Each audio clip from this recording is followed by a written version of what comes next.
Hello everybody and welcome to the United Stand. We're live on the United Stand for this massive game today for Manchester United versus Tottenham Hotspur. The return of Mourinho, the end of Ollie, some people think. I'm not so sure about that, but I think it's going to be a very interesting evening indeed. Not only for the reason that this is the first time we've had an Amazon Prime game that I've watched and streamed.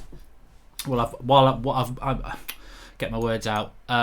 Watching it whilst doing a United Stand watch along. So, be interesting to see how accurate it is time for time. I mean, I'm a little bit sceptical, but maybe this is the new world. Anyway, the starting team for Manchester United. We haven't gone with three at the back, so we will have to change that team. It's De Gea, it's Wan-Bissaka, it's Lindelof and Maguire, it's Ashley Young, it's Scott McTominay, it's Fred, it's James, it's Lingard, it's Rashford, and it's Greenwood. So a little bit of a change there.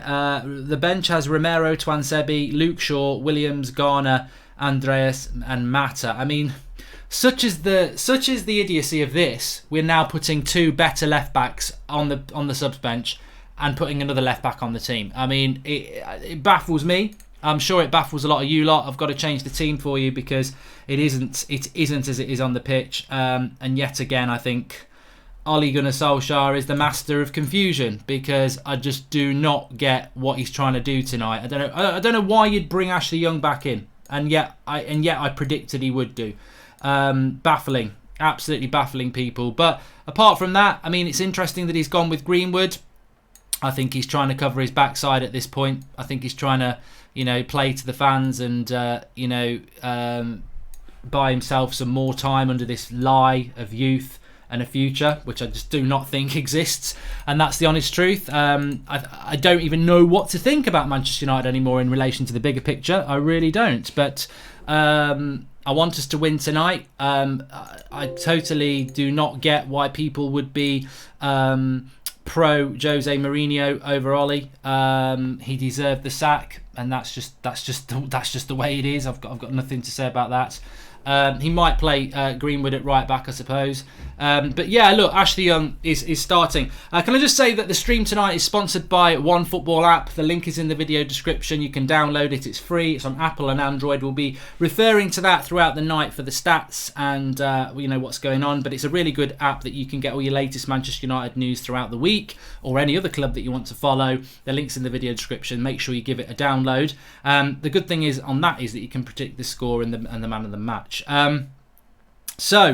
We're going to have a look at the Spurs team in a minute. I've got no idea. Look, I'm going to start on the negative because then we can move to the positive. I had a feeling, I said it in the preview, I had a feeling that Ashley Young was going to start today, and I've got no idea why he's starting. I don't understand why he's starting. Luke Shaw's finally back now. He's had 90 minutes last week. Luke Shaw is back. You've got Brandon Williams, who is apparently ready. And yeah, he made a mistake at the weekend, but a massive game. And he brings Ashley Young in. You know why he's bringing Ashley Young in? Because in the big games, Ollie does not trust a young player like that. And that sounds a little bit hypocritical because Greenwood is playing, but I do not get why Ashley Young's back in the team. I do not. He's a crap captain. He's a crap player. And yeah, every now and again he plays quite well against the big team. He does tend to do quite well. But this is not... How can you say we're building...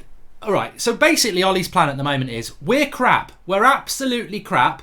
But give me time because in the future it's going to get better, right? If you want to believe that lie, that's the line. It's like an election campaign, isn't it? We're not selling the NHS or we are selling the NHS. Whatever you want to believe, it's up to you. But with Ollie, his election campaign is this. We are not going to... we are building for the future even though we're crap now, right? So you believe that, and then you see a team like that tonight where you've got a left-back who's like 23, 24, a left-back who's a teenager, and a left-back who's about 49, and he picks the 49-year-old. So all this future thing's a load of rubbish. Mark, 600k subscribers. Could you do a United Stand versus Viewers football match? It would be a good idea, says Habib Books. The United Stand football team would smash the United Stand team that you want to put up, because I wouldn't be playing. The United stand team is actually quite good. So, but if you want to arrange it, go for it. Magic Eye says, Mark, spot on. I told you I'm going to predict 3-1. 2 goals down, then he's gone offensive, brings on Martial, and we score 1 goal. I didn't actually know that Martial was on the bench, mate. So that's not going to happen. He's not on the bench. So Martial's out injured, which in itself, again, generates a little bit of confusion as to, you know, how many injuries has Anthony Martial had now at this stage for Manchester United. Another injury at a time where we need him. And, you know, I'm not saying that he's not injured. Of course not. But he's a player. I mean, when you look at the Manchester United bench today, Twansibi, Shaw, Williams, Garner, Andres Pereira and Mata. That's dreadful. That is a dreadful bench if you're losing a game of football. Twansibi, Shaw and Williams are defenders. Garner is a teenage midfielder. Andres Pereira is out of form. And Juan Mata, when he runs forward, he's going backwards. So the bench is awful. We are reliant on that first team today. And I personally think that I don't see us drawing. I don't see us losing today. I think it will be a draw, and I've said that a few times, haven't I? Let's have a look at some of your comments. Del10 Juve says, do you think Ollie is honest when he talks about the youth, or is it just an excuse just so he could defend the board? I think he's defending himself at this point, mate. Just on Solskjaer, I mean, the latest around... There's 2 big stories around Manchester United at the moment. We all know people who work at United. I think that's, you know, if you work in this industry, you do. We all know journalists. And if you speak to certain people, United have spoken to Poch and they're close to removing Ollie. If you speak to other people, United are going to stick with Ollie. So personally, if I was in charge with United, it would be this simple. You either win one of these last 2 games or you're gone by Monday. A draw and a loss ain't good enough. You need to win one of these next 2 games and then we'll discuss it on Monday. But you lose both, you're gone. You draw and you lose, you're gone. Because you cannot be in a situation on Monday where you've played last 4 league games and taken 3 points from 12. That's sackable. So that's where it's at. If United are going to lose 2 games and still stick by a manager, then we may as well just give up. Because who are we as a football club? So I don't know what the truth is at the moment. I suspect that Pochettino will not be out of a job for very much longer. But these 2 results were always going to be big. Spurs and Man City. So let's see how it goes.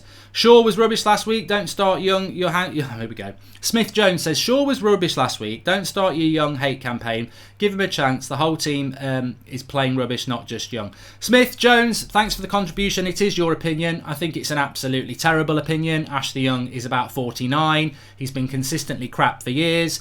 Luke Shaw was playing his first game back from 3 months out last week and was very, very poor and rusty, as I would expect from a player who's been injured for a long time. But he's had another week after that. I would have started him over Ashley Young. I would have started Brandon Williams over Ashley Young. I would have started Smith Jones over Ashley Young. I think he's an atrocious player. Avishek Chatterjee says, actually a better formation than the one I was thinking of. 5-3-2 and Pereira as a centre midfielder. This is way better, and normally Young turns up in the big games, says Avishek. Yeah, I'm just seeing the formation on the screen there. So yeah, look, we're going to have a look at this Spurs team anyway, because I think that's going to be interesting. How Jose Mourinho returning to Manchester United a year ago, sacked as he walked into the dressing room, into a meeting with Ed Woodward to discuss January transfer targets, had no idea and walked out with the sack. A year later, he's walking into Old Trafford with an opportunity to move 5 points clear of us if he wins and put us firmly in the mid-table. So, Spurs line up with Gazzaniga in goal, Aurier, Alderweireld, Davinson Sanchez and Vertonghen. So that looks like a back 4 to me. Harry Winks comes back into the team, Sissoko and Dele, Son, Lucas and Kane. Boy oh boy, Jose's going for it then. I did not predict he would go with the front 3 that he's gone with. I thought he would put... Because at the weekend, Moura was on the bench and he had Sissoko to the right and he had Eric Dyer playing. He's actually benched Eric Dyer for this game. I think that... and Ndombele started at the weekend and he's benched him. He's going to try and win this game. If he's playing Son, Lucas and Kane, he's going to try and win this game. And the midfield battle is going to be very important. Winks, Sissoko and Dele Alli against Lingard, Fred and McTominay. McTominay probably has been brought back too early, but you know, beggars are beggars. And Ollie is begging at this point. He needs players back. On the bench, they've got Danny Rose, Foyth, Eric Dyer, Ndembele, Eriksson and Lo Celso. So not really any out-and-out striking options on the bench for Spurs either, but they probably have got, well, they have got the better bench, let's be honest with you. They have. We need Nagelsmann, says Ad Breezy. Well, we've got what we've got at the moment. Jordan Such says, I look at both teams' benches, it nearly brought me to tears. I was just looking at the same, Jordan. And Saul Marquez says, let's not be so negative. Tottenham defence does suck. I predict a 2-1 dub by Manchester United. Plus, we are good at parking the bus when we have to. You know, somebody said this to me today.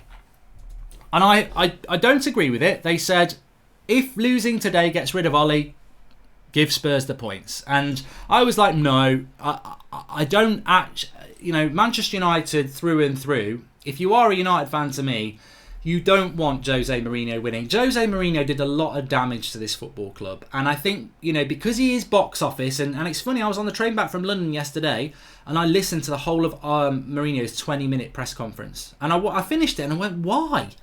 You know, why? And because he's charismatic, because he is box office, and because he's not our manager now, I actually have got a lot of time for him. But I don't want him to come and win here and, you know, take the win. I don't want that to happen.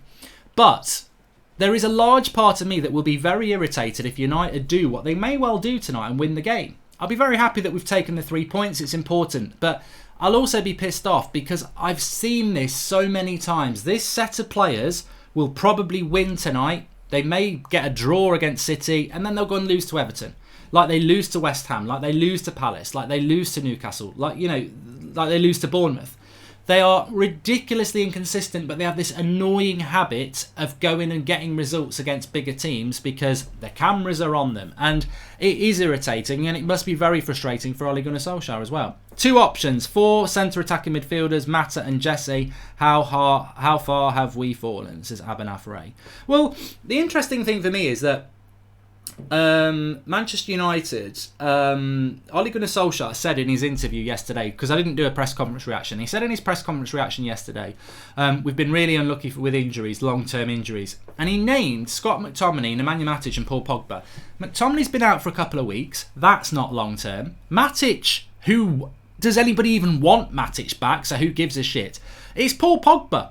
Paul Pogba's the only injury we've had. That you know when Ollie mentions injuries, he means Paul Pogba. And I've got to say, why is it an excuse that Paul Pogba's been out injured when he didn't even want to be here in the summer? You cannot. The size of United cannot be reliant on a player who wanted to leave in the summer. So I looked at the squad for today's game and I nearly cried. I was like, the wider squad, not the team. And I looked at it and I went, we pay the best wages in world football virtually, and that's our squad for a Spurs game. And I thought, well, who's missing? Pogba and Martial. That's it. Paul Pogba and Martial are the only 2 real players missing at the moment that really matter. And yet Ollie goes on like we've got a really bad injury record, and I think, how have we got the most expensive wage bill in the Premier League, and the squad we've brought to Spurs, apart from Pogba and Martial, is awful, absolutely awful. So yeah, I think the job at Manchester United, whether Ollie stays or Ollie goes, it's huge. It's absolutely huge. And it all goes back to the people upstairs for me. Marky, finally Ollie out. The players and Ed let Ollie down. We're going to have the same problems under any other manager. Players don't have the bottle, says TJ Hogan. I think at this point, I've said it so many times that, and we've got a lot of people watching, so please do smash a like on the video and please do subscribe if you're new, bottom right hand corner. We're going to try and change that number to 588. In fact, it should already be 588. I don't know what's gone wrong there. Let's have a look.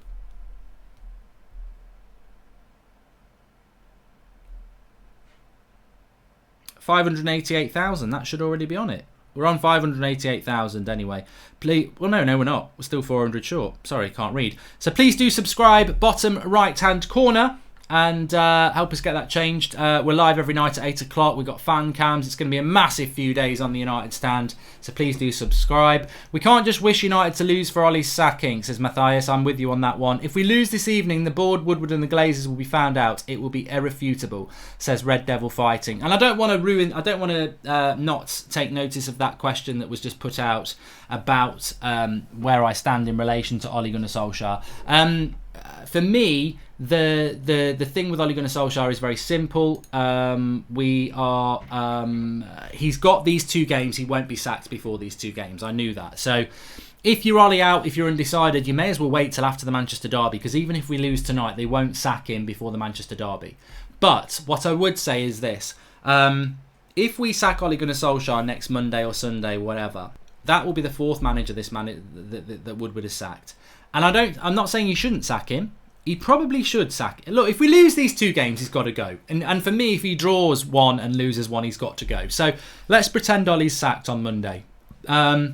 Does a manager come in and do a better job? So if you get Pochettino, does he do a better job than Ole? Well, yeah, he does, because he's a better coach straight away. He understands the league. He's been successful in this league. We're going to improve with a better manager. Ole's not a very good manager. I think we all know that. So to say that nothing will change is wrong, because if you've got a better manager, you're going to be better. But I do agree. I have a lot of frustration with these players, and I have a lot of frustration with this board, and I have a lot of frustration with Ed Woodward as well. So it's just that's where I'm at the moment. I'm just very, very disillusioned with it all. Get your score predictions in. A lot of people are doing that. I'm just going to check on the OneFootball app. Actually, you can download it. They're sponsoring the show tonight. Thank you very much to them. Links in the video description. It's free on Apple and Android. And if you want to get all the match details as they're going through, when you're on the OneFootball app, if you click matches, you go to Manchester United versus Tottenham, and you can predict. It will show you on the screen. You can go and predict whether United will win, whether it will be a draw or a Spurs win. So I've gone with a draw. Interestingly, this is very interesting.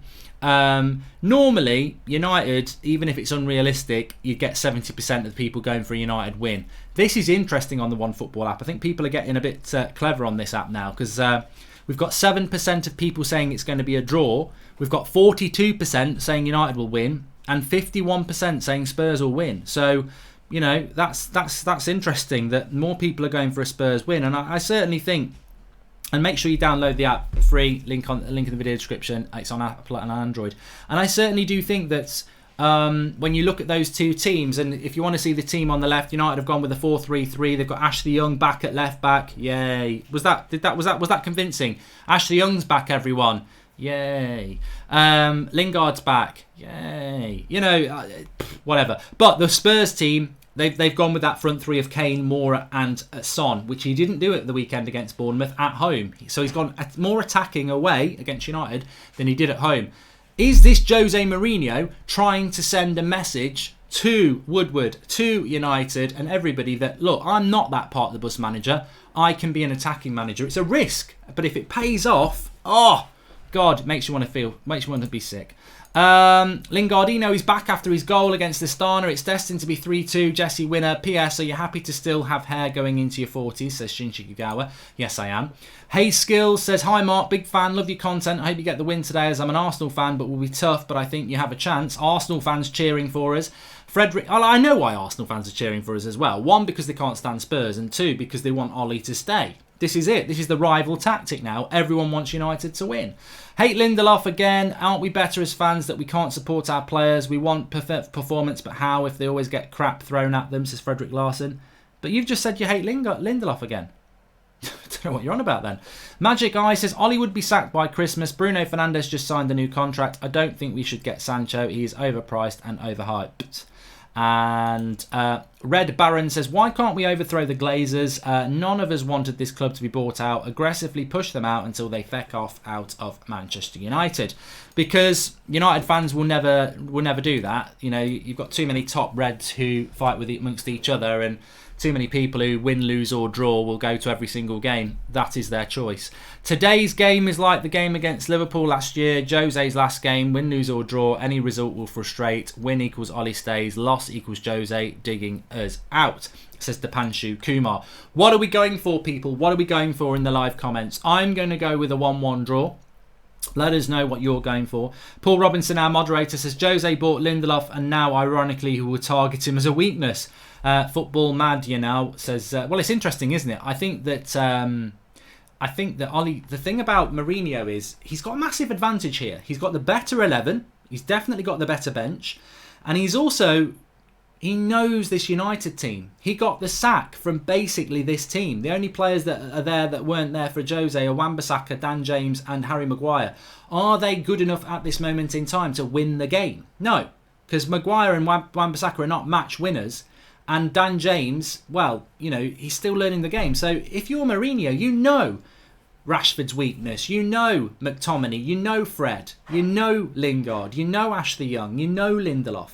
You know the mentality of these players. You know what they did to let you down. So Mourinho has the massive advantage here today. And I think that they're right on the OneFootball app. I think the Spurs probably are just about favourites, only just.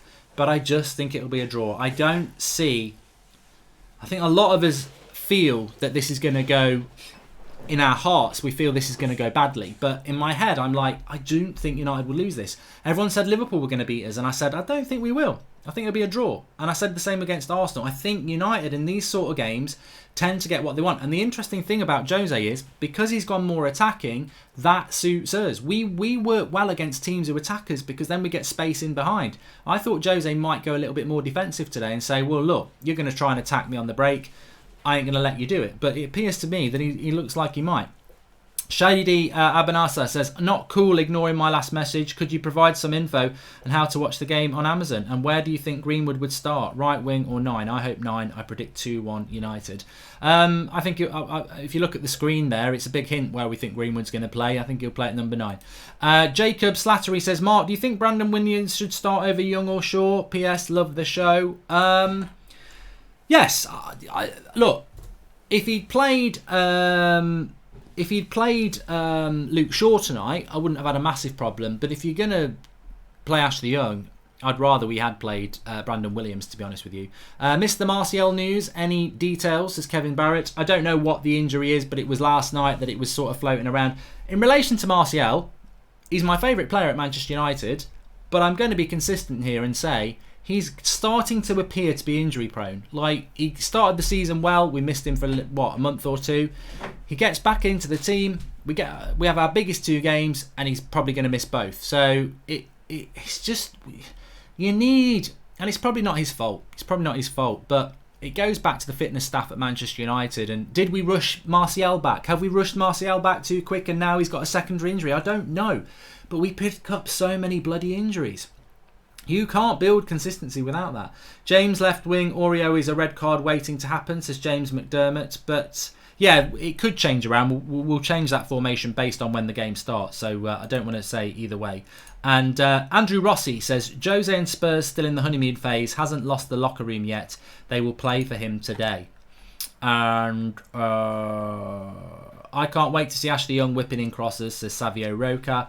And Ole Gunnar Solskjaer told MUTV Anthony got a slight injury on Sunday, so he'll be out for a little while. There you go. So he probably is out of the derby as well.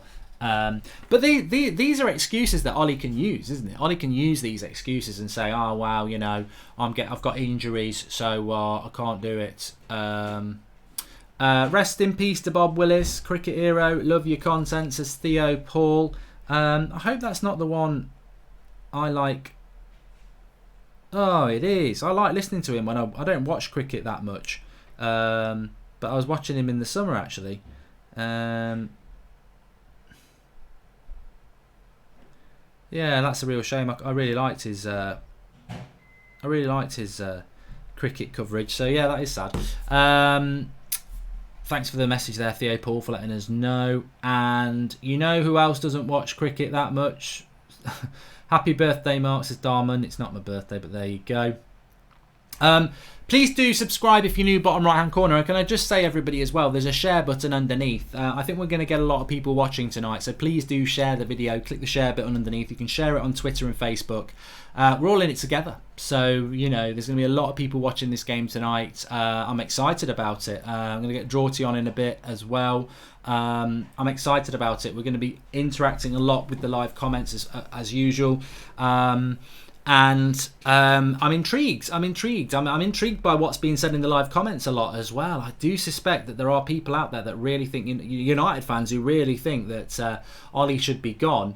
And I don't know. I mean, do you want to lose again?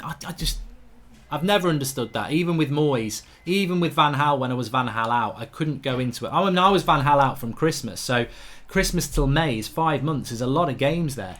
We got to an FA Cup final, and I never ever wanted us to lose games, even though I was Van Gaal out for 5 months. So I can't bring myself to do that. I think you've got to hope, but I do agree.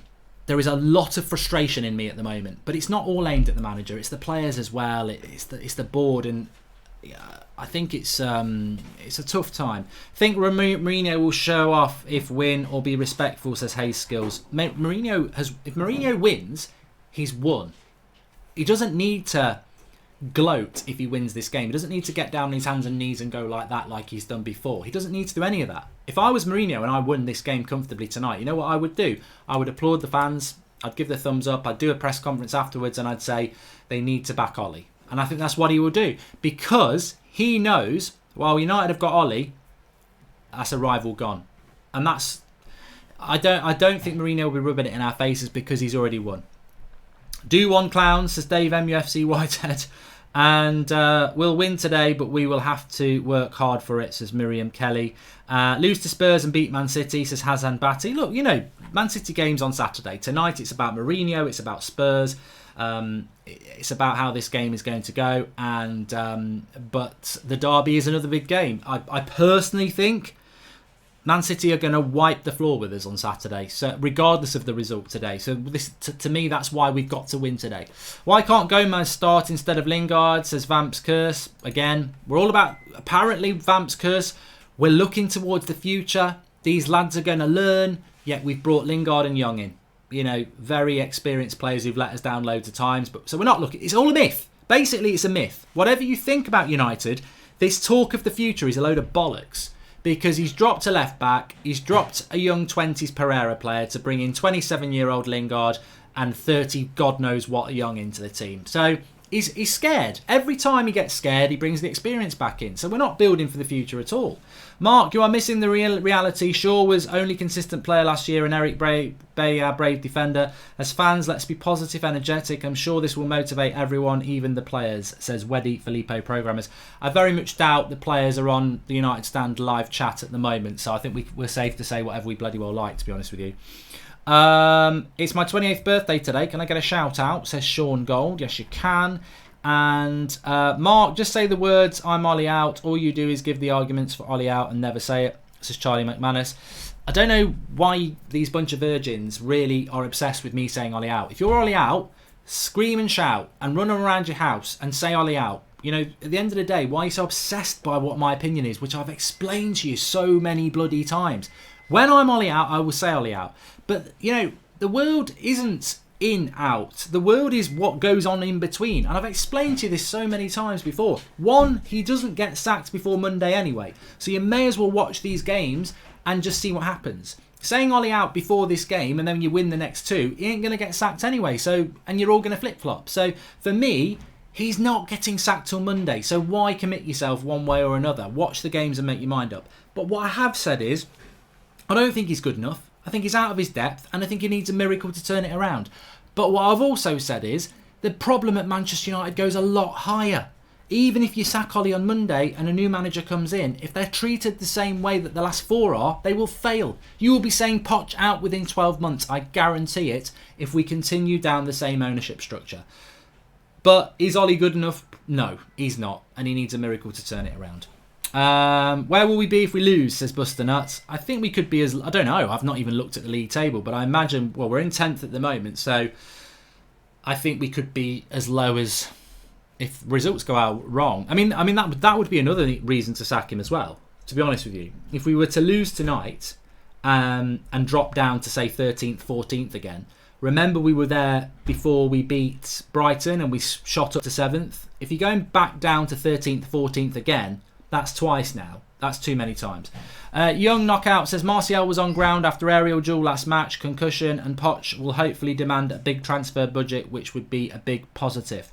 It's funny because I was thinking about that today, and I don't want to dwell on that anymore, but would Pochettino be so desperate to take this job that he'd take it on the same terms that Mourinho took it, that Ollie took it, where Woodward and the Glazers go, you can have the job, but you're only getting so much? What United need with the next manager is United to be desperate for that manager. And I would quite like it if Bayern Munich wanted Poch and Arsenal want Poch, because then if United go for Poch, they've got competition for a manager who can then say, give me this budget, give me these wages, or I'm not taking the job. That's what you want. We need United to be desperate for the next manager. So desperate that they actually go, there's the money. Because Ollie didn't get the money. Mourinho sort of got the money, but then in the next year they wouldn't build on that when we came second. So we need our next manager to be in a position of power to say, there you go. We don't need another manager to come in and be, I'm so desperate, I'll do it for a £5 a week. Sack the board and then get a new manager, Frederick Larsson. That's probably what I would like to see happen, actually. The first reporter says, hi Mark, it's my birthday today. Could I get a birthday shout out? Can only pray we win today, but seems highly unlikely with Young starting. You might be surprised, the first reporter, and happy birthday to you. Glad to see you back, Mark. McTominay's back. We have to know he's not going to come back full force. 2-1 United, stroke 0-0 draw. What's your prediction, says Vin Bidder. Vin Bidder, I'm going to go with a Manchester United win. No, I'm not really. I'm going to go with a Manchester United draw. But remember, we are the home team. We do have the massive advantage here. And therefore, we should be in a position where we are looking to win this game of football. We've got to win today. I think I would say the importance of winning is so big that if we were to draw today and then lose to Manchester City, he will be sacked. 1 point from the next 6 isn't going to be enough. He's got to win today to keep himself in a job. A draw is not enough. I don't think you can say draw with Sheffield United, draw with Villa, draw with Spurs, lose to City, 3 points from 9, or get an Uber for Ollie. He's going back to Spurs. He's going back to Norway. He won't be sacked in the morning, Wazim. They will definitely keep him in charge for the Bournemouth game. Not the Bournemouth game, the Man City game. So he won't be sacked tomorrow regardless, but longer term, he could be in a bit of bother. Right. Let's have a look at some of your comments. Score prediction, I've done that. I said a draw. And what else have we got? Ollie's got the steering lock on, says Adil Ahmed. And Jose will be proven right tonight, says Hiram39. Pogba, Martial and Shaw. He said we're not good enough. He will attack Young or not. And I'm disappointed by that Hiram39, actually. And if every subscriber donated 3,000, we could probably do a takeover. Whip round anyone might be our only hope. Dreading tonight. Upbeat, sarcastic. Yeah, but you know what? I am disappointed that all these players that Mourinho had a problem with, the Martials, the Pogbas, the Luke Shaws, none of them are playing. Now, it's not Luke Shaw's fault he's not playing, of course. But if you're Pogba and Martial and you're a footballer, today was the perfect opportunity. Now, I'm not saying they're not injured, but... And I'm not even saying it's coincidence, but look, come on. If I'd played under a manager that had really treated me badly, I would love to have been playing tonight. So, I don't know what I think about that. Drawty, can you hear me? I can, but weirdly, you're going through my monitor, so I'm just going to log out and log back in a second. So, give me a minute. Okay, no problem. We've had a super chat here from Crypto Knowledge Alliance. I'm a gooner, but also a sub of yours. Interested to hear what you think about the TalkSport AFTV beef. I think TalkSport are massively hypocritical because there we go.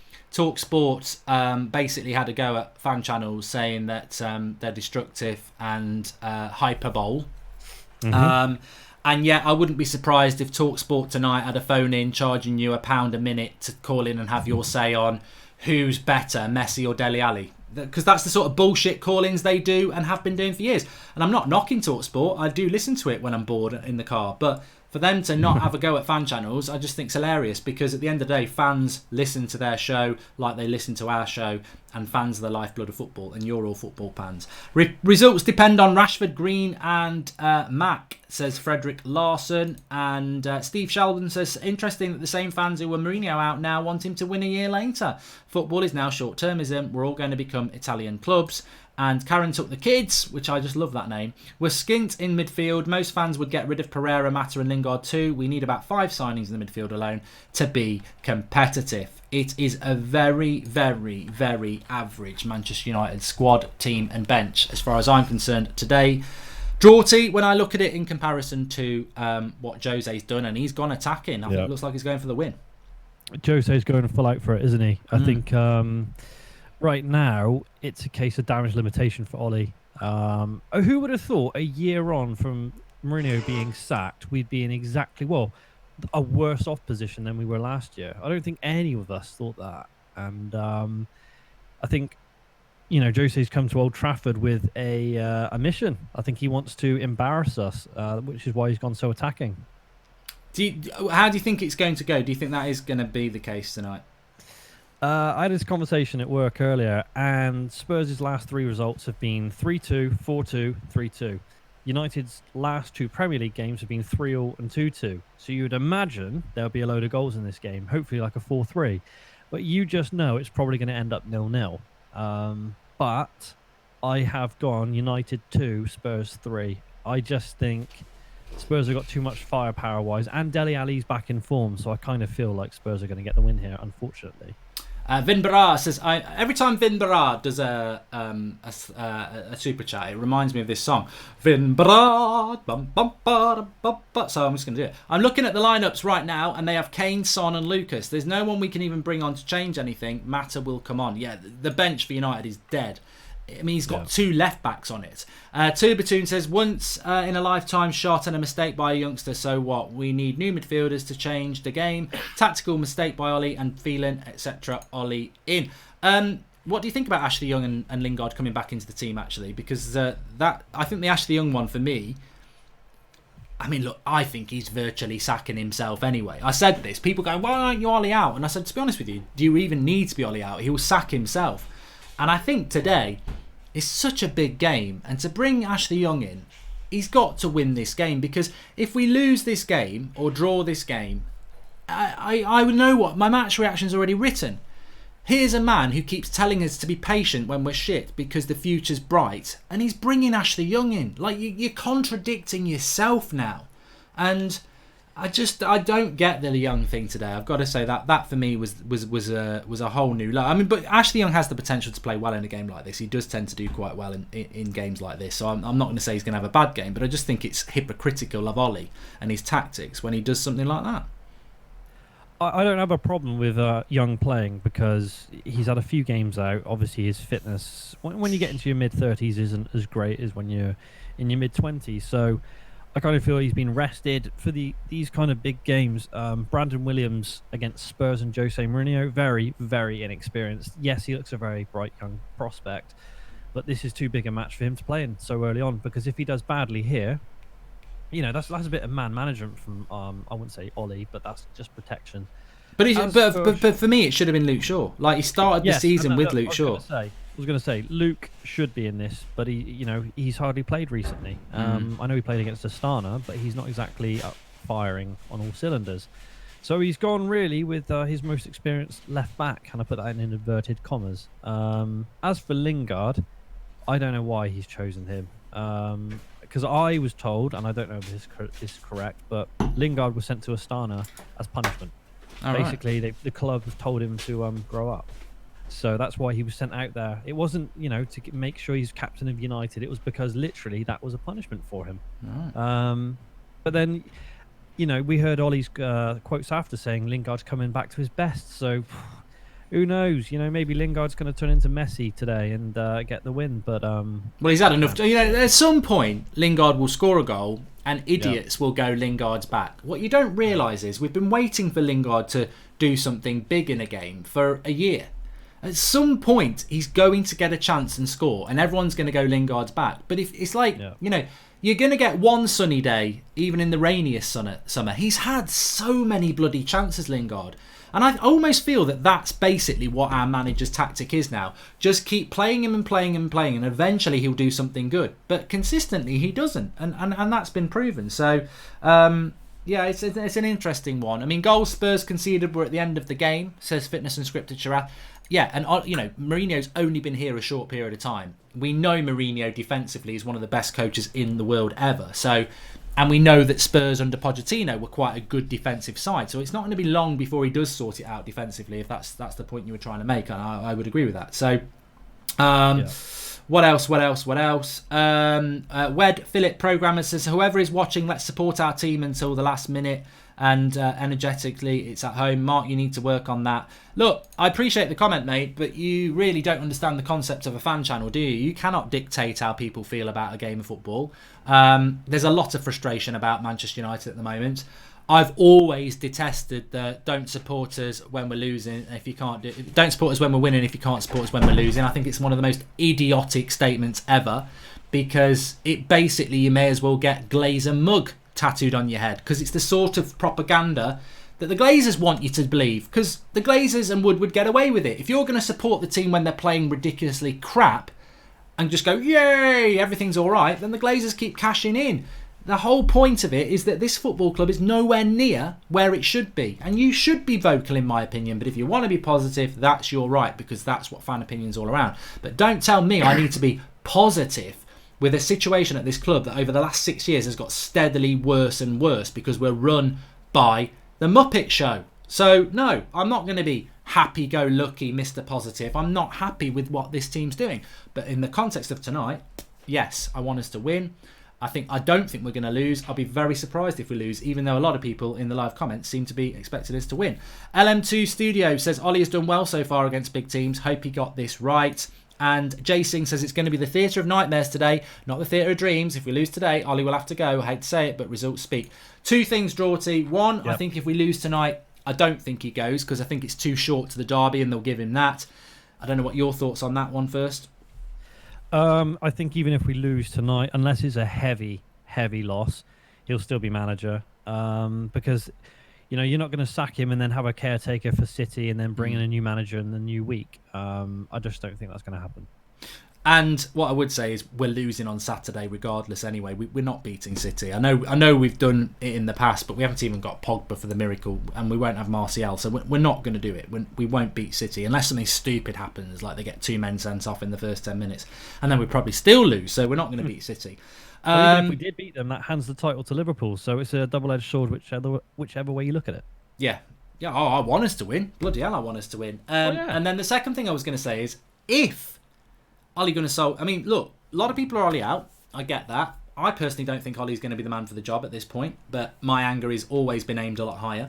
And I know that these next 2 games are massive. So, but what I wanted to say is that if Ole was to get a result tonight, then it could be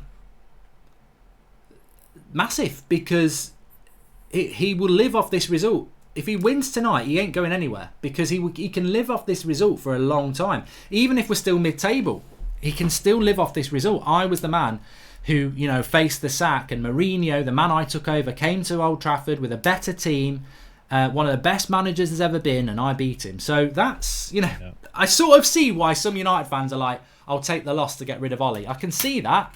I don't understand it, but I suppose when you put it like that, if Ole was to win tonight, you may as well settle in, because he ain't going anywhere if he wins tonight. If he wins tonight, it's a stay of execution. I think if it's a scrappy win, an unconvincing win, I don't think it changes the position too much. If it's a convincing win, however, and it's it's a good one-up on Mourinho, then yes, I agree with you. But right now, just listening to his comments on Amazon, then he was saying, basically, he's just talking about Greenwood, and again, the positivity that there's nothing ever wrong with Ole. Everything's happy, everything's going in the right direction, everything's always good. And you look at the results, and you just think, well, how is that true? It's not. Look at the league table. How can you constantly be positive? And I think that's grating with a few fans right now. I haven't missed a United game since 2008 season, not even one. I deserve better, even if we win. Ollie out, says Fitness and Scripted Sharaf. We've spoken about this. I have this theory that, and we both have. Ole Gunnar Solskjaer basically is, and he said it himself, he's Mr. Positivity all the time, and he probably says to the lads the last thing before they go out there with a smile on your face and enjoy it. And that's the sort of thing you say to your under-8s team when they're playing a friendly in pre-season. This is high-end football. And there's, if Ole Gunnar Solskjaer does get the sack at some point in the next week, I will be devastated, because he's such a nice bloke and he's a legend of the club, and I'll be very angry at that, even though it's probably going to be the right decision. But there is a certain... I've worked for so many different managers in football, in my professional life, and I can tell you now, I've never worked for a competent manager who is happy-go-lucky all the time and Mr. Positive. You've got to have that tipping point. You've got to have that anger and aggression, because otherwise you don't get the respect. And what I mean is, respect can be work in two ways. Respect can be they want to run through brick walls for you. But if you don't have I suppose a dark side, an angry side, then people aren't in fear of you. So I don't know. We're just speculating, but I think Ollie is so positive. I think he believes that is the way to be successful. And I think when he first came into the club, going saying, look, let's just enjoy it. Let's enjoy playing for United again. Let's put a smile back on our face. I think it worked for 3 months, but it don't work forever. And I think that's why we're now dropping, because Ollie doesn't have a plan B anyway. And I don't think he has a plan B as a personality. I think he's too nice. And I don't think tactically he's got a plan B either. No, I think when you look at everything, it's quite one-dimensional. It's always the same game plan. And you'd think after the Sheffield United draw, we would have learnt our lesson, especially going up against Villa. But it happened again. It happens once, fine, it's okay. But when it happens twice in a row, 2 games we come from behind to go in front and then ended up, basically throwing away 2 points. That's tactical. That's managerial. You can say bad luck, you can say whatever you want, you can dress it up. But at the end of the day, if things keep happening in cycles and repeating themselves, it's systemic in the tactical, setup of the team. And I think the Bournemouth game is a prime example. Before that, we got the draw against Liverpool, and we were on our, we thought, okay, we've turned a corner here. And then we go to Bournemouth and we put in that poor performance. And I think since then, we've just kind of trundled along. I think definitely tonight, no matter what, even if it's a loss, it just has to be a better performance from the players, because they're just not doing it right now. 100%. I mean, CE says, if you think Mark's negative, check out MUTV. MUTV are not negative. They're all on the bloody payroll. So that's not true. I hate Amazon, said Duran. Well, I'm intrigued. It's my first one with it. Fitness and Scripted Sharath says, Mark, you don't have to say Ollie out, but honestly, even if the problem is Ed, I honestly think Big Sam would have us playing better football. Experience and management in the Premier League is important. And Dutch van der Lind says, you have to keep faith. Mourinho will not crush us. Look, I can be totally honest here. And as a Manchester United fan, I ain't going anywhere. That might disappoint some people. I'm not going anywhere. I love this football club. How do I feel as a Manchester United fan at the moment? I don't think there's a quick answer. I think things can get a hell of a lot worse, and probably will get a lot worse, even if Ollie's sacked. I think if he stays, it's going to get worse, but even if he's sacked, it might get worse, because the problem is higher up. And how do you change that? Yeah. I think we are... You know what my prediction is? I think if Ollie is sacked on Monday and you bring Pochettino in, people will be saying Poch out within 12 months. I said this to DT and Troops yesterday. You got rid of Emery after 18 months. Your next manager, how long are you going to give him before you're out? What happens is, you start off with patience, you get less and less patient. Emery didn't really have that long. Really, he didn't have that long. The first sign of it going wrong, get him out, and they got rid of him. Your next manager, after 6 months, if he's not having great results, you'll want him out. And this is what's going to happen with United. The next man, and I'm not saying Ollie doesn't deserve the sack, he does. What I'm saying is, until we change it above, we'll never rebuild. We've had this for 6 years now. And that doesn't mean Ollie would be successful under a new board, because a competent board would sack him, because they'd look at him like we are and go, he ain't good enough. But what I am saying is, it ain't going to change with what's upstairs. Unless they suddenly say we're going to... If the Glazers stay and went, look, we're staying, but we're going to give you a proper transfer budget over the next 3 years. You're going to get 600 million and you get the right manager in. It doesn't matter if the Glazers are in charge, because you've got the fund and you've got the right manager. But if they continue to do what they've done over the last 6 years, which is pay very little in, then we're going to struggle. Well, funnily enough, just looking at the live comments actually, and one of our members, is a point you touched on earlier. Obviously, we're discussing Ollie again. Yup says, I have a question mark. Why do you refuse to say Ollie out?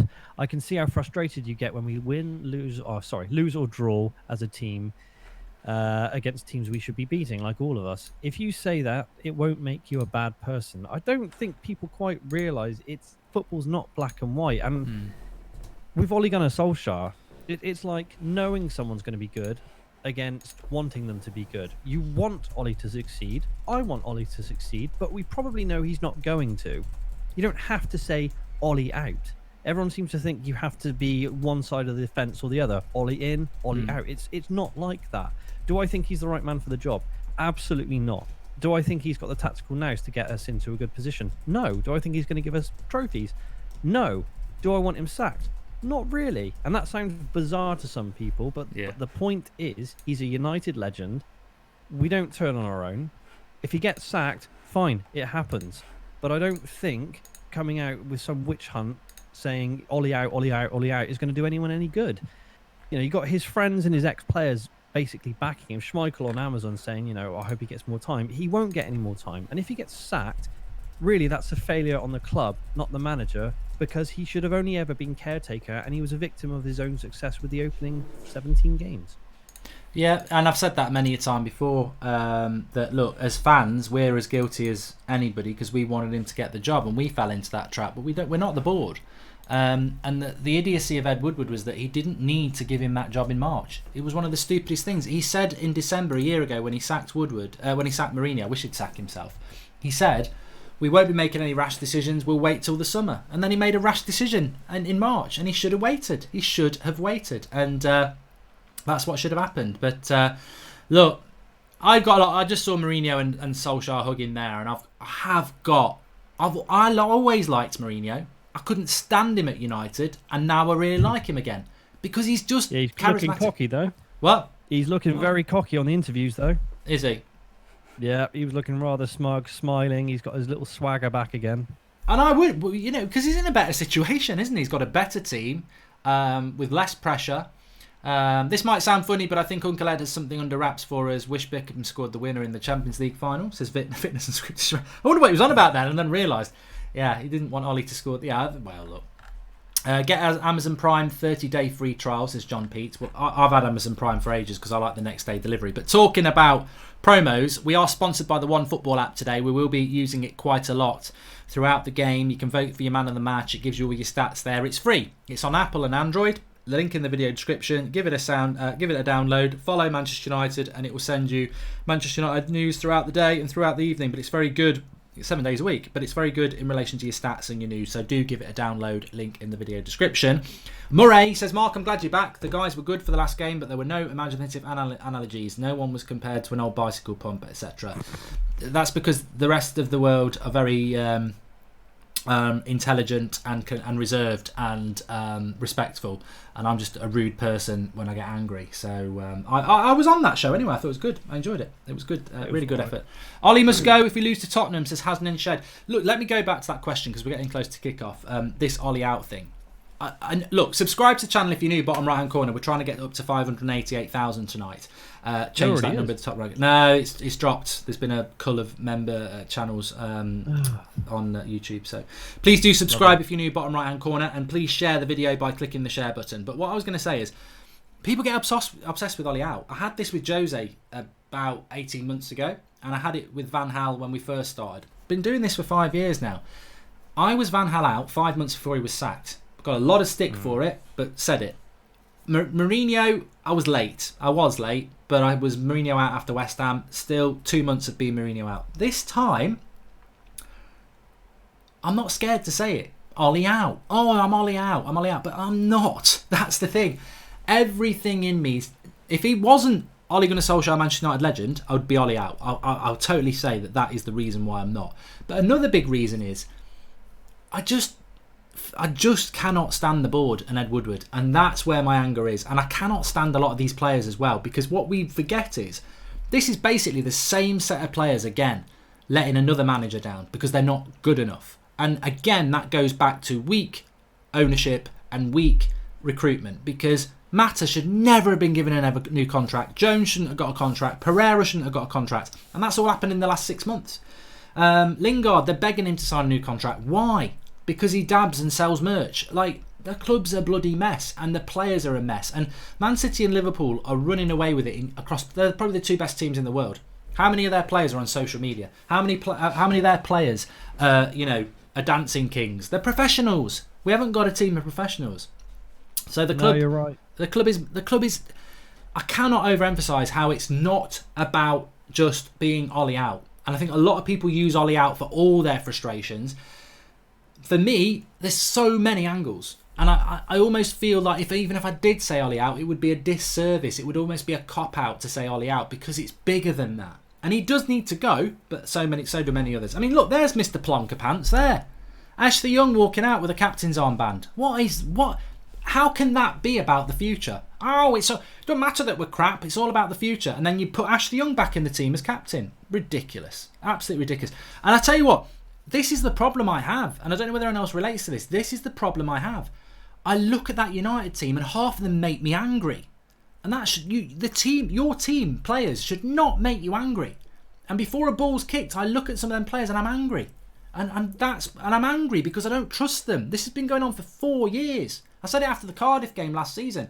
I don't trust these players. And Wan-Bissaka's all right, and Dan James is all right, and Harry Maguire's all right because they weren't there then. But the rest of them, I don't trust you. You've let us down so many bloody times. You got to say, though, Jose's looking like he's going to play a few mind games here. He's almost waiting for the United squad to come out. You know what will piss me off tonight? If Mourinho comes here and plays attacking football and beats us 4-0. Yeah. Because that... And I think that's what he's trying to do with that team. If anyone's joining a little bit late, he's played Moura, Son and Kane and Dele Alli. Like at the weekend at home to Bournemouth, he'd put Moura on the bench and he played with Sissoko off the right, who is more defensive. So he's gone attacking. And to me, I just think that the way he's approaching this game, he doesn't just want to win it, he wants to send a statement. I think Mourinho's frustration is towards Ed Woodward. I think today... Mourinho just wants to go, up yours, Woodward, you got it wrong. That's what it's all about. Well, someone in the live comments, Apathetic Gamer, says, Mark and Drawty, in a weird way, do you think Jose wanting to come and attack may prove a point and actually play into our counter-attacking style? So basically, is Jose coming here to attack us, but actually we'll get them on the break? I don't think we've got the capability to do that in this game. I genuinely don't. I don't know about you, but I just think... Seeing Ashley Young there with his captain's armband on, knowing that Martial's out, knowing that Pogba's out, I think Josie has come here, as you say, to prove a point. I really think he's going to say, look, Woodward, you sacked the wrong guy. To me, this looks like the United players are purposely waiting not to come out. Because I've been in that tunnel. I've been in the United dressing room and they're coming out now. But they're trying to show if Mourinho's going to speak to them. But... This man says Ollie needs to be part of United in coaching capacity, assistant to Poch if his ego can stand it. Poch as the director maybe, replace Carrick with Ollie. No, you sacked a lot of them, mate. None of them have done well enough to... If they get sacked, they get sacked. Don't compound it by being, compassionate and keeping players who aren't good enough. Personally, Martial's injury was the last straw because Ollie should be keeping them fit and he's tactically poor. Take away his playing career, he's not good enough, says Mr. Beast. But no, I think you're right, Drawty, and a lot of people are talking about that in the live comments. With regards to the team itself, if Mourinho is attacking, we do well against the big teams who attack. Liverpool, Chelsea, Arsenal. Mourinho ain't stupid, so I think Mourinho could have come here today and took a point. Piece of piss. He could have just gone, right, we're going to sit back. United are terrible against teams that sit back, but he hasn't. Well, we don't know yet, but he's certainly playing quite an attacking team. So, if we were to win this game because we hurt them on the break, that would be massively naive of Mourinho. But we'll see. We'll see. We're very close to kick off now. 2 minutes. Very excited about it. Really looking forward to it. And I'm going to go with a draw, Drawty. I'm going with a 3-2 loss. First time I've said a loss on a live stream. Well, no, I mean, look, I know we're going to lose on Saturday in the Manchester derby. Yeah, definitely we're going to lose that one. But I just don't see us losing today. I don't. And if you've got the audio on, if the reception for Mourinho, anyone wants to let us know. I mean, personally, I wouldn't be applauding him, but Ollie's there hugging Fred the Red. I mean, he's just so happy all the time, isn't he? I just think he's in his dream job. I don't think he actually understands how bad we are, but, fair play to him. Mulder are winning the league without Ollie, says Sorrento Garamella. Apparently it's the first time they've won it in a long time as well. I thought Ollie won it every year with Mulder, but there you go. Maybe I'm wrong. Well, I don't know. I'm just talking about Amazon quickly. If you notice in the top left corner, there's some stats, and if you hit it, it actually brings up all the stats on the right-hand side of the screen. Ah, pretty cool. Useful for in-game analysis. Not bad. Oh yeah, stats and highlights. Yeah. That's very good. That means we can use some stuff during the stream. Good. Yeah. You can also download the OneFootball app as well. Links in the video description. Apple and Android. It's free. You can vote for your man of the match on that one, so that's worth doing. We are very, very close to kickoff. Yes, we are. I'll set the timer up as well. Please subscribe to the channel if you're new, bottom right hand corner, and share the video. Underneath you can share it on Twitter and you can share it on Facebook. That would be fantastic. But fasten your seatbelts, people, because this is real. We've all been looking forward to this. Manchester United at home to Tottenham, the return of Jose Mourinho, and is it to be? I mean, look, football is romantic. Football is has this. I mean, look, we're virtually a year to the day, give or take about 10, that Jose walked into that dressing room with walked into Ed Woodward's office on that Tuesday morning, was it? And expected to be talking about January transfer targets, and walked out with the sack. A year later, he's in a stronger position. He's at Spurs with patience and a better side, and he's coming to Manchester United with an opportunity to belittle, in a professional capacity, the man who took his job, and also, more importantly, to give a massive two fingers to Ed Woodward, which, to be honest, most of us would like to do, wouldn't we? But not in that way. Not in that way. But yeah, Mourinho's got an opportunity. But I mean, Dele Alli, the improvement with him over the last few games has been ridiculous. But we're about to kick off. I will start the timer. And we're in the hands of Amazon Prime now. So look, some people are probably 5 minutes in. I don't know. I think they're only about 90 seconds behind. I don't think it's that bad. Okay. He's waiting for something. Has yours kicked off yet? Nope. All right. Still not kicked off. Okay. Ref's waiting. That's fine. And we're off. Yeah, I'm a little bit behind you. Spurs have kicked off. Right, I'm miles behind you. That's great. So different internets in different parts of the country. Superb. We have kicked off, and this is the thing I don't like about online though, because I've got high speed internet. So why am I 5 seconds behind Drawty in where you are? But you know, such is life.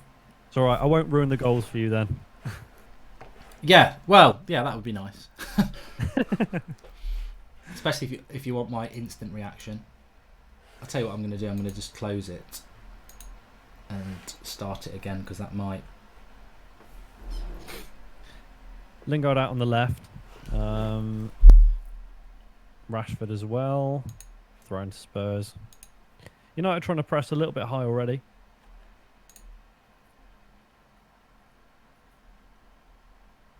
Well, by closing it and opening it, I've just got myself 5 seconds ahead of where I was. So we're probably even now. I'm on 1 minute and 5. I'm on 1 minute and 10. Oh, so you're about 3 seconds ahead. That's right. It's fine. Bloody streaming. This is the thing. I don't like it. Well, this is the problem we had on the weekend, wasn't it? We all had different times. Anyway, Spurs have started off quite well. Let's have a look at the game, actually, because United have got Dan James on the right, and they are playing Greenwood down the middle. So we've got it right on the screen. Nice tackle there, and then Lingard's taking it across the park. Yeah, we need United. We need a good United start here, really. To be fair, Spurs are not having good ball retention at the moment. United again breaking up the play quite nicely. Do you fancy us in this game at the moment? Well, I think it's just too early, but we look up for it though. Yeah, well, I'll be massively angry if we weren't up for it, really, because you know the one thing I've said when I was on the stream with you the other day is, and I've said it to a lot of people, is that these players have not down to, a year ago these players weren't playing for Mourinho. With Van Gaal at the end, they weren't playing for him. With Moyes at the end, they weren't playing for him. The ridiculous thing about these players is they actually all love Ollie and they desperately want him to stay, but they're still shit. So they're not blind. They'll have been keeping their eye on the news as well, and they will know that if they want to keep Ollie in the job, they've got to win tonight. So I would expect it. I would expect them to go out and put a performance in tonight, and I would expect them to start well. But whether they do or not is another matter. And Greenwood there, big game for Greenwood tonight. Big game for Greenwood. Low expectations from me. I don't think that he's quite consistently ready for this, but it's a good test for him. 100%. I think this is the kind of game, if Mason wants to make a name for himself, do it now in this game. Because, the thing is, there's so many different permutations and levels to this game with Jose coming back to Old Trafford, where both teams have been struggling this season. Spurs are ahead of us in the table. Martial's out. Pogba's out. If Mason turns up and has a good game, it could mean he starts getting regularly into the first team in the Premier League. Please do subscribe to the channel if you're new. Bottom right hand corner. Let's try and get it up to 588,000 today. In the top right hand corner there. So subscribe, bottom right hand corner, and please do share the link underneath. Twitter and Facebook. United have started off reasonably well in this game so far. Good driving run here from Fred, and he's actually picked out a good pass, and Rashford's got space to run into Lingard, and you guess what happened? Ran into a cul-de-sac. Yeah.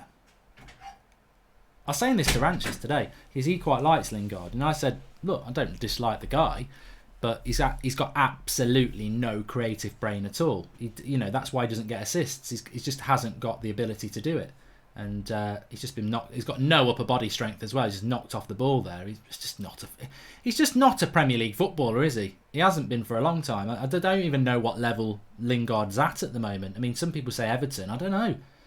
Would he get? It might even be Reading. Well, it could be. I mean, Brian Verner's just said, "Where's your Christmas background?" We haven't got one for this one, have we? No, I probably should put a tree in there. I have got my Christmas jumper on there, and if you want to get your 5 Cantonars jumper, you still can get it. The link's in the video description, but get ordering because we are in December now. So links in the video description for that. But a steady start from United so far. Vin Barra says, we've seen this before. We play well for 10 minutes and then don't show up for the rest of the match. Spurs know this, and so does Jose. Yeah, Jose's the master Jose's the master of, going away from home, letting the home team have the first 20 minutes and then working your way into it. So, yeah, I would agree with you on that one. And you say United have started off well. I wouldn't say we started well. We've not started badly. I mean, we've not created a chance yet. And, we're passing the ball and we're tackling. But, let's not pretend it's a rip-roaring Old Trafford start by any means. It's an okay start where we've passed the ball around quite well. But we've not looked like a threat yet. It's a bit tentative from both sides at the moment. There was a lot of passing just then, which was quite slow. Yeah, a lot of people giving the ball away as well. Oh, there we go. Oh, what? Oh, Rashford! 1-0 to Manchester United. And I tell you what, Gazzaniga's made a right mistake there. There's Lingard, look, getting himself in the picture. But it's Rashford who scores it. And Mourinho will be bloody furious there because defensively it's a right mistake. And United have benefited from quite a hot start. They've, as you said, both teams were giving the ball away.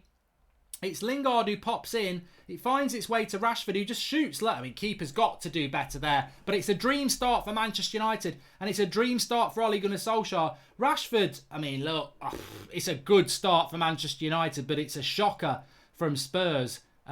He's made a right error there for me. But it's 1-0. 1-0 to Manchester United. It's a good goal and a good finish as well. Yeah. Honestly, that's exactly what we needed in this match. Get off to an early start means Spurs have got to come at us, which is probably going to suit us, to be honest. I tell you what, Rashford's goal for record at the moment is bloody fantastic as well, isn't it? He just can't stop scoring. No, I think this is it. I think, is that his 12th goal in 19 games this season, something like that? And I tell you what, this is a rarity as well for United. We don't normally get, and Ollie's spoken about this a lot, we don't normally get that early goal in games that, will work into our favour now. That'll hurt Jose. That will hurt him immeasurably. I mean, coming here, he's probably thinking, oh, we can roll them over. And to score within the first 6 minutes, that's exactly what we need. And I just hope now we just start attacking more and more, because what you don't want to do is go 1-0 up and think, oh, we got the lead, we'll try and keep it. It's not going to work for us today. Well, it's an absolute clanger.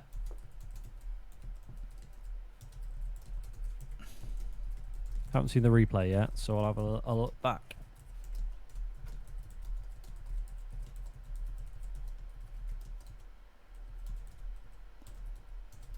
Well, the crowd and the players are up for it now, and United just got to go and push home the advantage. Just looking at the goal, yeah, it is a defensive error and also a goalkeeping error. Just go straight underneath him.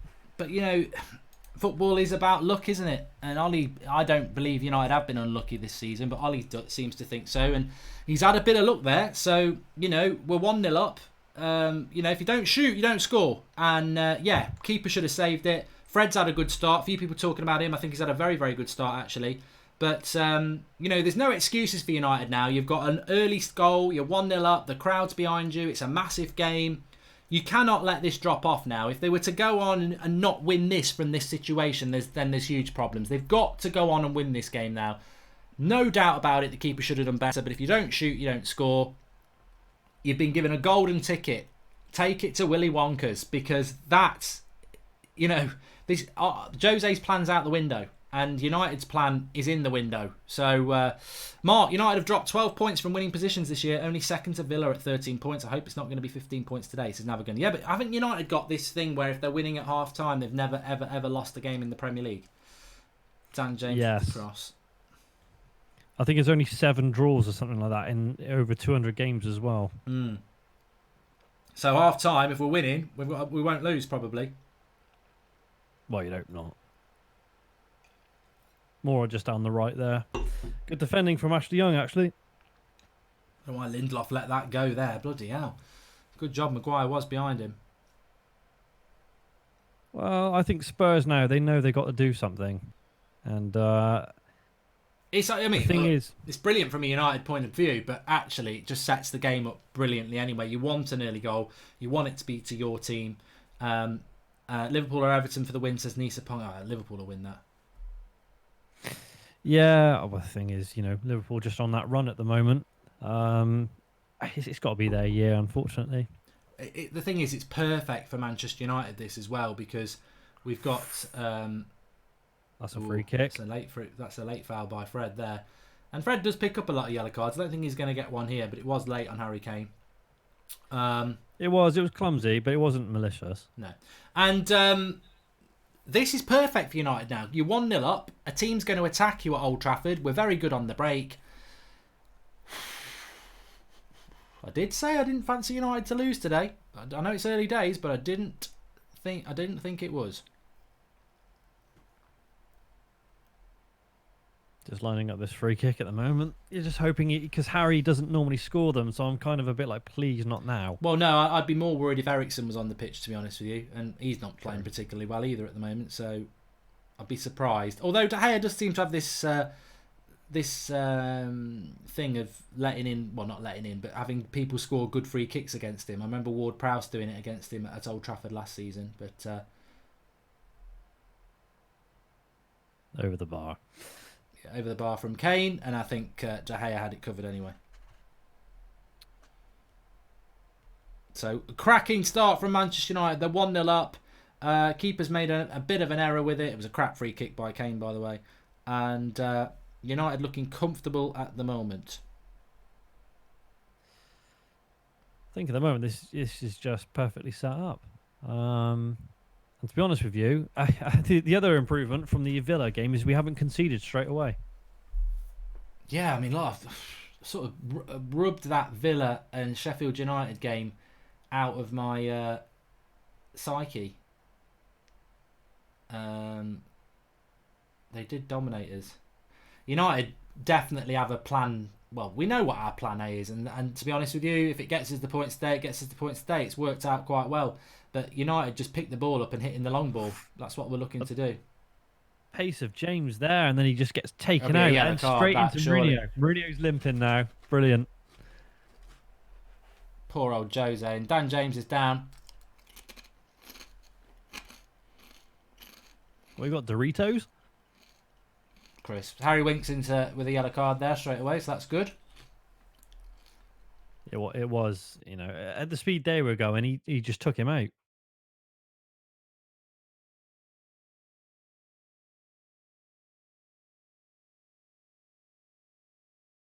Yeah, that's not a pretty. No, and then Dan. Oh, he's literally headbutted Jose right in the knee.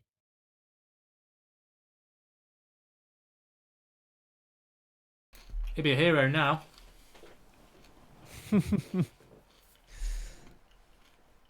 That'll be played over a few times. No doubts about that. It was a yellow card. I mean, I don't know whether we've got people who are saying it shouldn't have been, but he's probably quite hurt his neck, actually, Dan James. They are just checking out his neck here. And it probably is hurting him a little bit because it just went into Jose.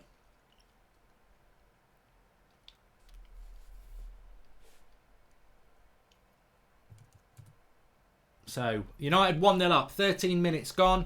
Dan James is just about to come back on. Football's a funny old game, isn't it? United getting that early 1-0 lead.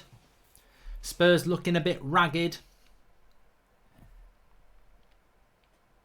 I don't know, I feel a bit more confident about this game now at the moment. Well, I think United at home, you get 1-0 up.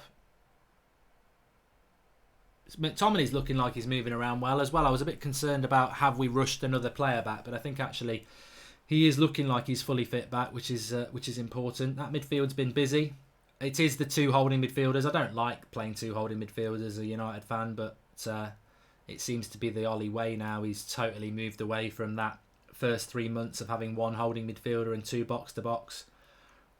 This is the way we play, 4-2-3-1, but in these circumstances, it will make us hard to break down. Well, I think at the moment, McTominay's definitely up for it. He's going in for the challenges, and he's not shy to pop a pass. So he's looking for the long balls. He's not been totally accurate with his long balls, but he doesn't look too bad, no. Well, United seem to be flying into a lot of tackles at the moment, and Harry Winks is going to have to be very careful because he is the CDM on a yellow card, and he's done well there. Our second half performance will decide the game, says Serenkadi Gramella. I think the next goal will decide the game. If we can get another goal, 2-0. Yeah, I think 2-0 probably kills the game off. But if Spurs were to score, then the nerves will set in. But to be fair, Spurs haven't troubled our goal yet. I'm not surprised by this performance at all, can I just say, because I did say it before the game as well. These players irritate the shit out of me because as soon as it's a big game, they're all up for it. But if this is Villa at home, they play within themselves, or it's Newcastle away, they play within themselves. But you bring Spurs or Liverpool or Arsenal to Old Trafford, and the cameras are on them, and they're all up for it. They're the typical sort of fair weather player, bit like Ginola all those years ago. On his day, amazing, but not necessarily every game. And I think United are just like that, which is why I expected us. I didn't predict a win. I predicted a draw, but I wasn't one of these people saying, "Oh, we're going to get smashed," because we always seem to be able to turn it on. And I just wish we could do it 38 games a season. We've got a good free kick opportunity here. Fred's won it. Oh, you're ahead of me now. Nice. I don't know how I've got ahead. No idea. I think it was when I was looking at the highlights, it buffered a bit. That should be a yellow card there on Sissoko. He's gone right down his knee. That's nasty, that is. That is a bad one. Rashi top bins, says Dazza. Wow. Good opportunity. Who would you fancy taking this one then? Rashford? I'd like Fred to take it, to be honest, because I think Fred's got a better free kick. But Young looks like he wants it, though. Yeah, Young's got a good technique. I agree with Sky. I wouldn't let Rashford take it, and he is putting the ball down. I mean, this is the flip side of that wonder goal that Rashford scored against Chelsea. You know, he took 100 before that, and will have another 100 before he does it again. But 8 British players starting tonight. Can only think of 2 or 3 teams in the league at this level. On a side note, Spurs and Arsenal usually struggle against top 6 and beat the crap, and we're the opposite. That's from Who Me. And Ernest Tabari says, Fred has been playing really well lately. We need to get behind him because he's dynamic, he's good on the ball, and he's getting better. Also, he's got passion. I always said with Fred that the way to find out whether he was a flop or not is to... he's gone the wrong side for me, Rashford, there. He's got it was close, though. Yeah, it was close. He's gone over the wall to the other side, and I think if he'd gone for the other corner, that's a goal. I think he's been a bit too clever with that. He's got the right dip, he's got the right height. He's just gone the wrong side of the goal. Because if you look at different that... technique, though. Yeah.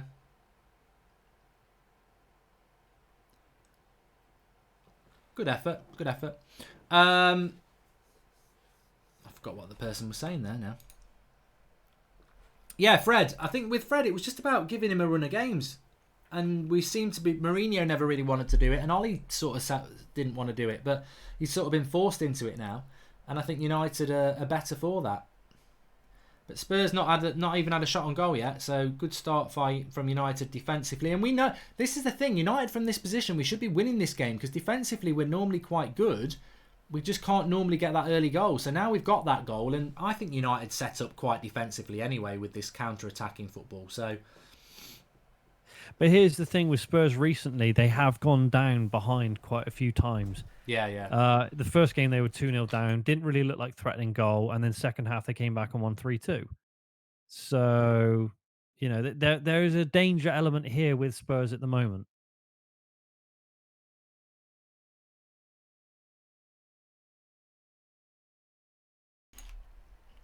JME makes a good point. Greenwood's been very quiet. He has. He's not really been in the game yet, but Harold's Greenwood just 18. Yeah, he was 18 in October. And he's up against Davinson Sanchez and Toby Alderweireld. I mean, it's a total physical mismatch, to be honest. But who are you going to play? I'll tell you who else I haven't really seen too much of, Lingard. I think, yeah, but you know what Jesse's done? He's back to his best because he's running around a lot. He does like running, true. I think United just need to keep the energy up here, though. They just need to keep pressing, keep going in with the tackles. Just don't let Spurs have any rhythm, because as soon as that happens, if Son starts to get on the ball, then you get a few problems. But right now, I think goal apart, and I don't know what people in the live comments think, but I think goal apart, this game would just be a quite dull opening 0-0 20 minutes. The difference is Rashford got that shot off, the keeper should have done better, it went in, and we're 1-0 up. But neither team's really exerted any authority on it yet. It's been a lot of passing. You know, defensively both teams have looked quite comfortable apart from that goal. And I think if you're Mourinho, you're going to be very pissed off at conceding a goal like that. But a lot of people did say Spurs defensively are weak. And to be more precise, their goalkeeper is a problem, isn't it? That Lloris injury is, not everybody's got a Romero. They literally just show the goal then. And he really should have been a lot stronger with his hand. So... it was a goalkeeping error, but it's still a goal. They all count. They do. I don't even know what the Martial injury is, Seamus Conroy, so I can't really comment on it. Some people are saying it might be concussion. Ollie apparently has said he took a knock and he'll be out for a few days, for a little while, which to me means he'll be out of the derby. Fitness and Scripted Giraffe says, pay me 150 grand a week and I will run around. And Mourinho versus Poundland Mourinho says, keep metal alive. Yeah, well, we're winning. He's winning. So, put that in your pipe and smoke it. Ollie's at the wheel. And the pressure's off Ollie, do you reckon? Pardon? If we win here, do you reckon the pressure's off of Ollie? Oh, yeah, I said that before the game. If he wins this game, and we've got a chance here... Oh, and the keeper does make a good save there. It should have been 2-0. Cut back to Mason Greenwood in the box. Spurs are not good defensively. Dan James' cross here should be dealt with. Lingard lays it off. Greenwood hits it low. And to be fair, that is a good save by the goalkeeper because it does deflect. So he's covered himself there.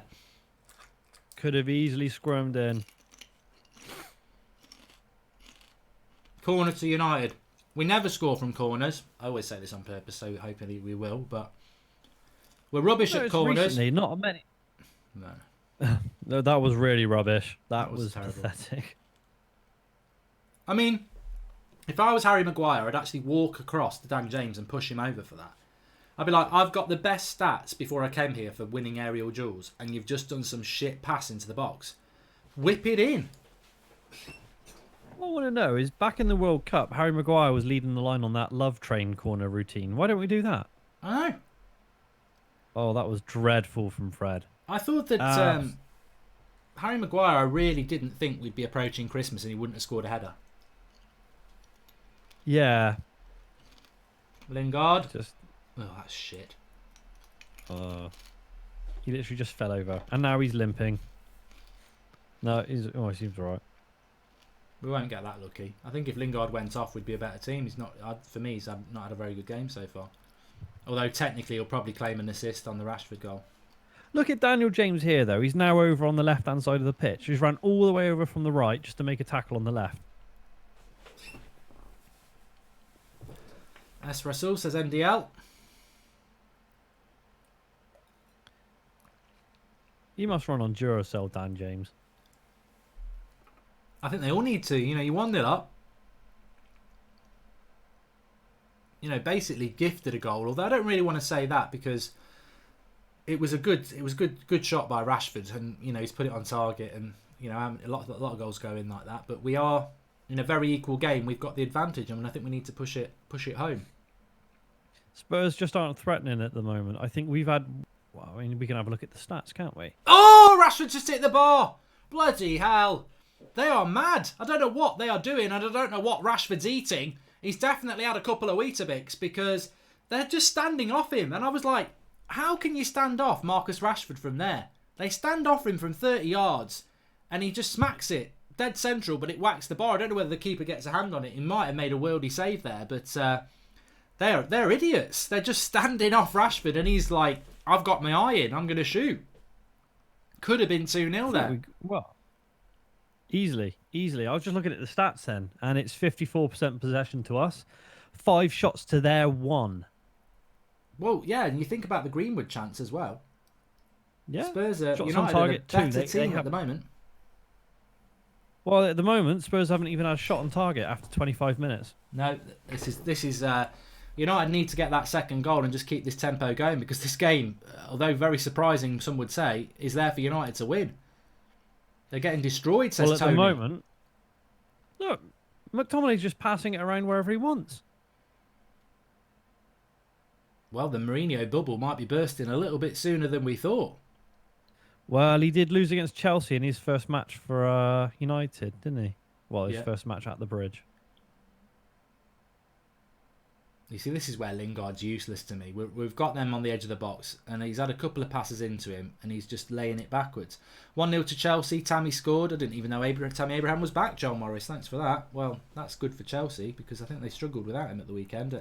Wan-Bissaka attacking the box here. Cross. I've got a soft spot for Tammy anyway. Into Rashford again. And another good save. I tell you what, Rashford could have had a hat-trick. He fancies it tonight. Lovely technique. I say Rashford's playing very well at the moment. And this is his shot from distance. Keeper tips it onto the bar, to be fair. I think he gets a hand on this. Yeah, he does. I don't think either of us were expecting this. No. Fantastic start from United.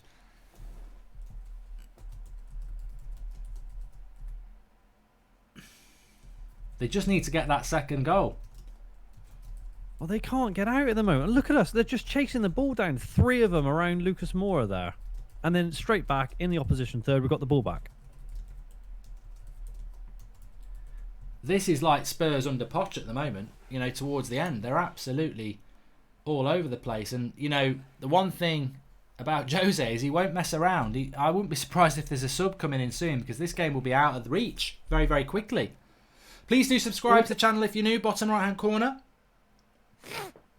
Again, they were looking for a foul there on Lindelof, but again, it went our way, and they cannot get the ball at the moment. I like that comment from who was it who said that? Joa says that Rashford definitely plays FIFA. Shots always go in from there, and can't wait for some people to eat their words on Saturday. Oh, I thought Lingard had scored, says Mr. Glenn Johnson. I don't know what you mean by that. Best football we've played this season. Hope we don't screw it in the second half. We need another goal, says Abana Faraj. Well, look, if United don't end up winning this game, they're going to regret it. I mean, to be honest, I think Lingard should score from there. Well, I think Lingard from last Christmas, probably would have scored from there. But a few moments before, he was whinging about being Look at that. What? What is he moaning about? He caught a stud in the groin or something. No. 8 to 10 for Manchester United, 4 on target. Spurs have done nothing in this half an hour. If Spurs can get something out of this game, it would be a joke. Are we going to have a good second half to South Smashers? Well, let's get this second goal in the first half, and I don't think that what happens in the second half will really matter. Good tackle there, and there, and there. But United still retain the ball. They cannot get it into our half at the moment. Absolute domination from Manchester United. The link's in the video description for the OneFootball app. I'm just going to go through the stats. You can download it for free, Apple and Android. Follow Manchester United for all the latest Manchester United news on there, or whatever club you want to follow, to be fair. But statistically, United have had 59% possession. Spurs have actually won more duels. They've won 64% of their duels, but so what? Goals, obviously United winning. Total shots, 4 on target to Spurs 0. But more interesting as well, passes-wise, we've had 170 successful passes to their 120. So United totally dictating the game at the moment in a way. I think it's not that we didn't expect it. I think that early goal has knocked Spurs. I think Jose would have been more than happy to let United have the ball for the first 20 minutes. But that first goal has really knocked the stuffing out of them. And I don't think there's many people who could deny that United should be 2-0 up. Should be, but at the moment we're still playing very, very well on the front foot. And if they keep this up, another chance will come. Crap ball by McTominay that. We should have been doing a little bit better with that. We had them on the back foot. I think at the moment it's Jose's game plan is all wrong.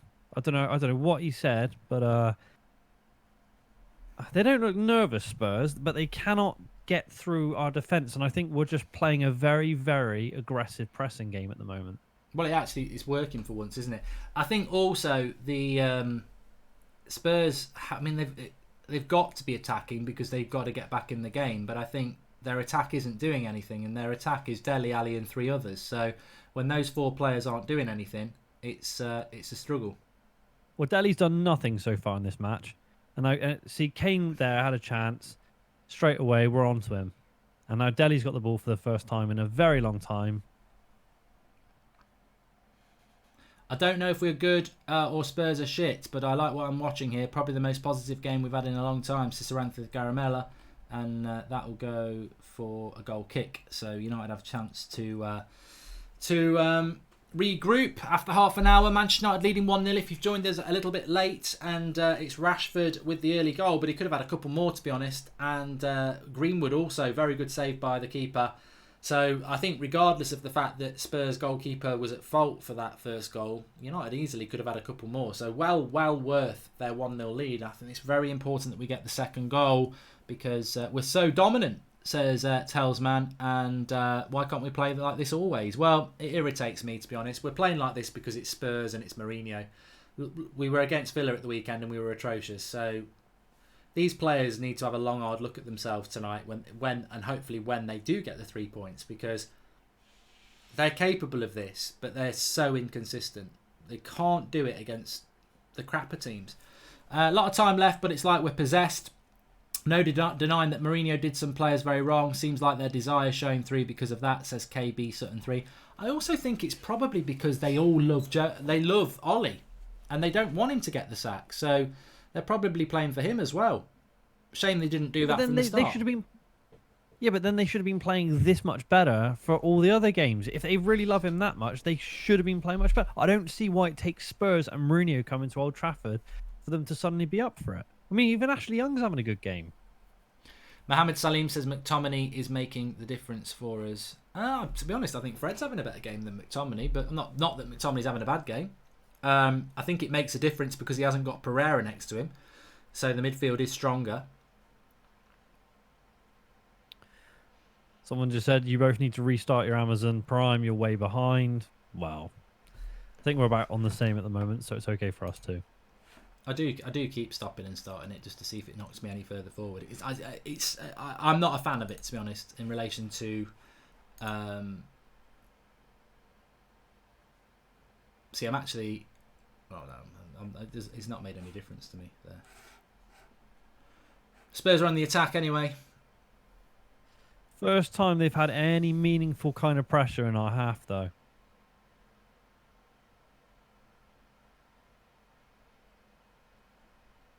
That's what I mean, though. 1-0's a dangerous score because Spurs won't be crap forever. And United won't be able to play with this intensity forever. Film Chris says that Lingard's not doing too bad at the moment. And Kazawara says, I think Marcus Rashford has been mad this season. I think he started the season off badly, to be fair. But I think since November, he's been amazing, hasn't he? Ollie In says LM Studio 1. But Rick's not a massive fan of Rashford, though, is he? No. I mean, look, Yeah. I think Rashford's got his limitations. I've got to be fair and say that I do think Rashford's got his limitations. I think some people think he can be world class. He's not.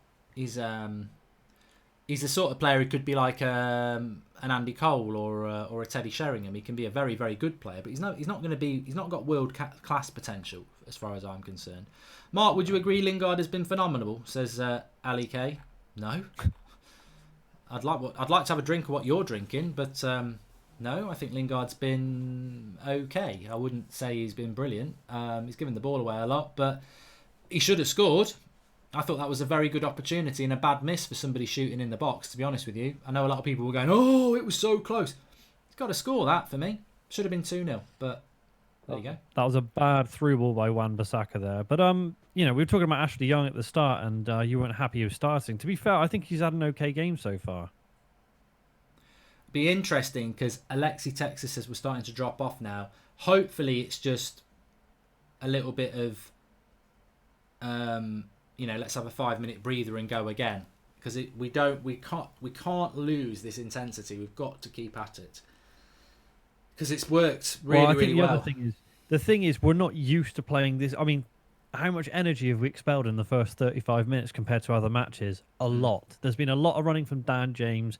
McTominay looks like he just wants the ball all the time, and there's been a lot of running around the pitch collecting the ball back. That takes it out of you. Plus, we know our fitness coaches aren't the best because we keep getting bloody injuries all the time.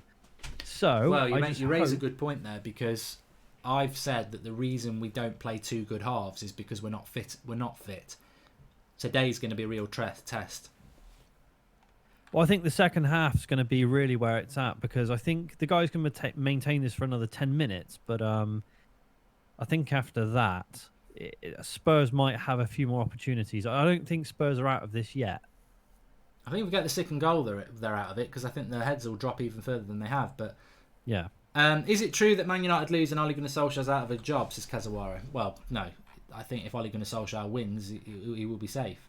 If he loses, then he will have increased pressure on him, but I don't think there's Manchester United wouldn't make a statement like that. I think if United win here and then were to lose on Sunday, I think he's still safe.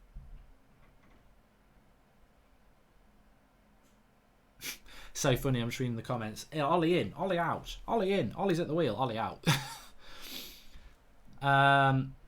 It's the first half, sorry, at the moment, Jay, and it's 1-0 to Manchester United. Realistically, we should be 2-0 up. Some good chances after the goal, and a couple of good saves by their goalkeeper. But United definitely been the better team thus far. Comfortably, Spurs haven't had a shot on goal, so comfortably in charge at the moment. Is that Mason? Wan-Bissaka into McTominay. Ooh. Tell you what, Mason did very well there. Cleared for a throw, and that could have been another chance for United. Well, it's a nice bit of playing Mason in the midfield. Gathers the ball, sends it the other way, and starts the attack. So that was good from him. Govan98 says, why are Spurs so sluggish? Well, we're not complaining. Expressions ain't going to be happy. No. It's Kane here now with a bit of space. Will they get a shot off? Well, that was tame. No.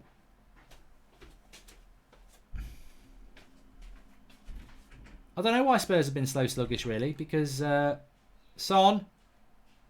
No, good defending there by Lindelof. Very good defending by Lindelof, because Son was literally in the 6-yard box. Cross comes in. Ooh, good header. Aurier, good save of the feet by De Gea. Get rid of it. Dele Alli. Goal. Oh, for God's sake, Draughty. Bloody Dele Alli. Muhammad Ali with the knockout blow. Well, it's not quite knockout, but you've got to say, Lindelof does really, really well there. But I'm telling you what is Harry Maguire doing? He looks like one of them bloody stone men from the Easter Island, and he acts like one here. What are you doing, Harry? Like, you got to get across. Oh, he slips. No, he doesn't slip. No. He's just stood there dictating. He's got to come across there. Whoever, I mean... That's clever from... It's Fred who gets It's clever turned. from Dele, though. It is very good skill by Dele Alli, but McTominay and Maguire and Young have got to cover that. They've got to cover that space. You can't just stand there. Oh, bloody hell. Out of nothing. Dele Alli again as well. He used to be the Poundland Lingard, and now he's back on form. 1-1, and that's nothing. That's out of nothing. Yeah, like I said, they've been on the back foot. Oh, it's VAR. Hold on. What's going on here? No, there's not. They're trying to say it might have hit his hand. Well, it's his... Whoa, we tell you what. Might.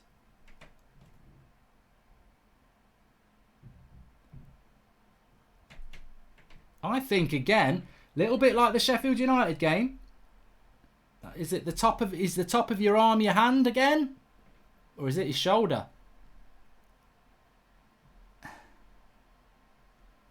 I think they're going to give... They can't give this. Come on, VAR. Come to the rescue. Don't do it again. That clearly it's the top of his arm. Now, technically, is that a penalty? Not a penalty. A goal? He's given the goal. He's given the bloody goal. I don't even bloody understand what VAR's all about now. So is your elbow your arm? Are your fingers on your arm? Because your bloody top biceps is part of your arm. When I go down the gym, which I never bloody do, and they say work on your biceps, they're talking about the top of my arm. That flicks off the top of his arm. It's not his shoulder. Your shoulder's up here. Doesn't anybody know the bloody song? Head, shoulders, knees and toes. Like, your shoulder's here. It hits the top of his bicep. How is that not a handball? Someone's going to tell me now, technically, anything above your elbow isn't your arm. It bloody is when I was a kid, and it's still one now. What? Talk to me, George. I thought VAR was supposed to rule this out. If it hits any part of your arm, it's handball on the attacking team. Well, there'll be some bloody Bamba Gascoigne telling us that that's not part of your arm. But for anybody who's not seeing it, it flicks... to be honest with you, I'm going to be totally honest, that goal should not get ruled out because it was a brilliant bit of skill. But technically, Gareth Bale did one against PSG, didn't get the goal because it hit his hand. I don't understand the rules anymore. See, I fancied Dele to score tonight, but I didn't see that coming because they have not threatened all match. They have not threatened us, and yet out of nothing, they're back in the game, and now their tails are going to be up. So now it really is going to be game management from Ollie. Can they handle this situation? The problem is with United, you get an attacking display that's good, and then the defence lets you down. I mean, actually, Son nearly got a shot off, and Lindelof stood him up really, really well. We don't clear the danger, and I think McTominay and Harry Maguire, they are like those Easter Island statues. They don't anticipate what they've got no men themselves, so one of them should be covering that space in behind. Fred and Young gets sent for a lollipop by the skill from Dele Alli that's very good. You've got to expect that. But somebody's got to be covering that behind. And Harry Maguire or McTominay have got to think, I'm not marking anybody. I'm just going to cover that space just in case Dele Alli does a turn. And they don't. They stand there with the gobs open as well. It's poor defensively. And it's let them back in. And if we don't get a goal before half time and at least go in 2-1, all that hard work is for nothing. Do you not reckon that's a training ground thing, though? It's a lack of communication. I personally feel that Harry Maguire is now starting to verge into being a bad signing. And I'm not saying he's going to be a bad signing, but he had a good start, and I think over the last month he's dropping off. And I think what's happening is what happens to a lot of United players.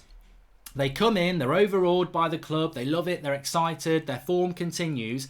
Then they come in with all these crap players, they have these crap results, and they start to drain. They start to adapt to their surroundings. And I think Harry Maguire's concentration levels recently have been really, really poor. But I've got to be honest, it's not just Maguire on that one, it's McTominay as well.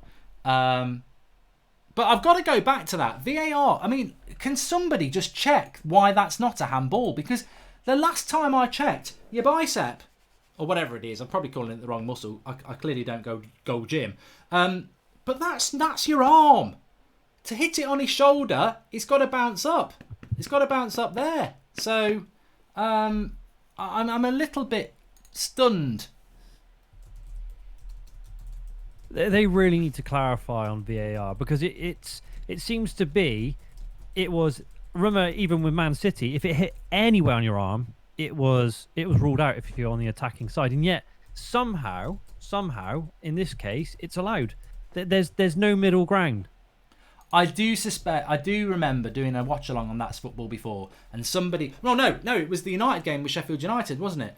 He controls it like that, again, top of the arm, and people say not a handball, but it's like the arms to me stops at your armpit. That anywhere after that is your arm, right? Sheffield United, he controlled it with this part of his arm, top of his arm, but it's still his arm. Dele Alli, it flicks off there. It's not on his shoulder. It flicks off there. That's the top of the arm. And to be honest with you, I'm going to be absolutely honest. I think that goal should stand because it was a bloody good bit of skill. Even though it's against my team, it's a good bit of skill. But the law is the law. A lie is a lie, and I think it should be a handball, but I don't know. It's his anterior deltoid. Google it, Mark, says Fitness Unscripted Sharath Kamath. It's still part of his arm for me. Handball is like elbow or lower for me, says the Borough lad. Well, if that's the rule, that's the rule. It's not his fucking shoulder. I'm not having that. That is not your shoulder when it hits the top of your arm. Fact of the matter is it's 1-1. There's nothing we can do about it now. Yeah, it is 1-1. And we've only got ourselves to blame. Yeah, 100%. It is a defensive error. LM Studio 1 says Ollie in, great fight though. I think LM Studio 1 might be Mrs. Solskjaer or something like that, because they're very, very positive. Who cares if it's handball or not, move on, says JT Music. No, you know what? We are the masters of our own downfall again. The goal was a good goal. I'd have been really annoyed if I was a Spurs fan if that had got chalked off. I think it's a stupid rule anyway, that any part of your arm makes it. But VAR again strikes confusion, because you watch that back and you think, oh, there's hope. It hits his arm. It's a stupid rule, but it hits his arm. That's not the only goal. And then they do give the goal. So, but Dele Alli had that against Everton as well. There was something with his hand that clearly hit the top of his hand, and they still gave the goal. So I don't know. It's a space odyssey for me. I think they're going to stick for Everton. Spurs are still there for the taking. They're still ragged. Rashford. They are, but corner ball. They're dangerous still. I'll tell you what, the quality of my stream keeps dropping as well on Amazon. I'm going to turn it off and on again at the half time. Same with mine. Mine's just dropped out and then went behind. Yeah, I've just lost a few seconds. I'm going to turn it off at half time. Corner comes in, cleared by Spurs. I'll tell you what, Spurs are going to be over the moon. Over the moon at half time. Really, you know what? Whatever Jose Mourinho has done to to Dele Alli, because it's take Dele out of this game, and United would be cruising. I think with Dele Alli, there was that joke about, are you Dele Alli or his brother? Clearly, his decent brothers turned up. So well, Kane and Moura and Son have been non-existent, and that worries me a little bit because they're very, very good players. Here's the bad thing, though, because we haven't been brilliant this. Oh no, sorry, we've been very, very good most of this first half, and yet we go in at 1-1 after one mistake. If Spurs turn up in the second half, it's not going to be. I don't know. I'm a little bit worried about the second half now. Well, we are literally about to hit half time, so hold your thoughts, and we'll digest what's been a weird yet typical half for Manchester United, and I think that is the half-time whistle. Very, very, very weird half for United. I'm just going to turn that one off for the moment and focus on coming back into the studio, which we are there. So, Manchester United won. Tottenham won at half-time. Stop the clock. Reset. Yeah, the problem for me is, I'll tell you what this game feels like, a little bit like to me. What's your prediction for this match as Kazawara Mike? My prediction was a draw in this. He went with a 3-2 win for Spurs. Loz says, sorry chaps, but that goal was, to quote the UFC lightweight champion, bullshit. Come on, United. And Alex Crawford says, if the ball hits a player who has made their body unnaturally bigger, then a foul will be awarded via Premier League. Arm was tucked in naturally. Okay, well, there's a bit of clarity, isn't it? But maybe they should be educating fans a little bit more, because there's clearly not. But the reality is that was a goal. It is 1-1. And I sort of agree with what Draughty's saying there, because Spurs have been atrocious in that half. A bit of brilliance by Dele Alli, a bit of crap defending by United, and it's 1-1. Look at the saves the goalkeepers had to make for them. The one from Greenwood, a couple of good shots from Rashford. I think Lingard should have scored as well. We should have been 2-0 up, but 1-1. I don't really understand how that happens. And the second half worries me, because we put a lot of effort into that game. And I think, there's no doubting the fact that Spurs' team is better than ours on paper, and their manager's better than ours on paper. And my worry in the second half is, are we going to have the energy in the second half to continue what we did in the first half? And also, is this just not like, I don't know, if Spurs were playing at Burnley and they're at home Burnley, so they've got a load of effort, they get 1-0 up, Spurs get 1-1, and then the game goes away from them. So I'm intrigued to see what United have got in the second half, because the Spurs can only get better, although I hope they get worse. United, the goals, we're going to have to go again. That's what I'm trying to say. We're going to have to go again in that second half. And do they have the fitness, though? That's the problem. Do we have the fitness? We don't have the bench. I mean, the bench is awful. Garner, Mata, Pereira are the attacking options. And then you've got three defenders in Twansibi, Williams and Shaw. So we've got nothing on the bench. I'm surprised he hasn't put a Chong or a Gomez on the bench today, just to give us something. But I'm just so disappointed with that goal. I mean, you go back to it and, like I say, Son runs his way into the 6-yard box. Lindelof does really well on that side. The cross comes in. I think we head it away. Dele Alli takes it down with a great turn. But there's 4 players around him. And as I said, Fred and Young, they're taken out of the game. But McTominay and Maguire are marking nobody. And they don't anticipate that Dele Alli might do that. And, he turns those 2 players and he's got a shot off. This will be a classic smash and grab by Mourinho, says Samaj Gulham Mahunda. And to all you Lindelof haters, who's been the better centre-backs this market? Lindelof's played very well. Very, very well. But I tell you what, Draughty, Mourinho will be rubbing his hands together at half-time. He will know that, that early goal was only what we deserved. And apart from a bit of brilliance from Dele Alli, then they really should be going in behind. He's got them back in, and Jose Mourinho is the sort of manager that will be telling them how lucky they are and telling them not to mess it up again. I think they'll go in at half-time and Jose will definitely say, look, we were pretty much out of this for a good 35 minutes. And now we've got a massive opportunity to get the win here. So I think Jose will be definitely the happier of the 2 managers at half-time. United had a lot of chances with Rashford. We had that chance with Lingard, who missed inside the box. We should have had them dead and buried by about 25 minutes. And still, as per usual, United can't take our chances. They're back in the game. And I think Jose will fancy us in the second half. To anyone saying stop whinging, it hit his shoulder, it didn't hit his shoulder, it hit his arm, and the explanation, as has been provided, is that his arm is in a natural position, so it's therefore not. I don't know. At the end of the day, if United had scored that goal, I would have gone mad if it had been disallowed. All I ask for is a little bit of bloody consistency around VAR, because week in, week out, it's just leaving fans confused. And they certainly spent a lot of time replaying it, so they were certainly seriously considering not giving it. So, I don't know. I didn't know. It didn't touch his arm at all, says Christian Carter. Get yourself down to Specsavers. But there's definitely movement of the ball, so it definitely hit something. Right, let's have a quick look at the OneFootball app. You can download it for free. The link's in the video description. They are sponsoring the stream for us today. Thank you very much to them. You can download it for free. It's on Apple and it's on Android. Go to matches, follow Manchester United. I'm just going to have a look at the stats for you at half time. This will compound it. I mean, to be honest, United had possession of about 60% for a long time. Come down to 52% now. 1-1, but look at this. United have had 8 shots, 4 on target. Spurs have had 3 shots, 2 on target. So, yet it's 1-1. Passes, we still had more passes than them, 270 to their 240.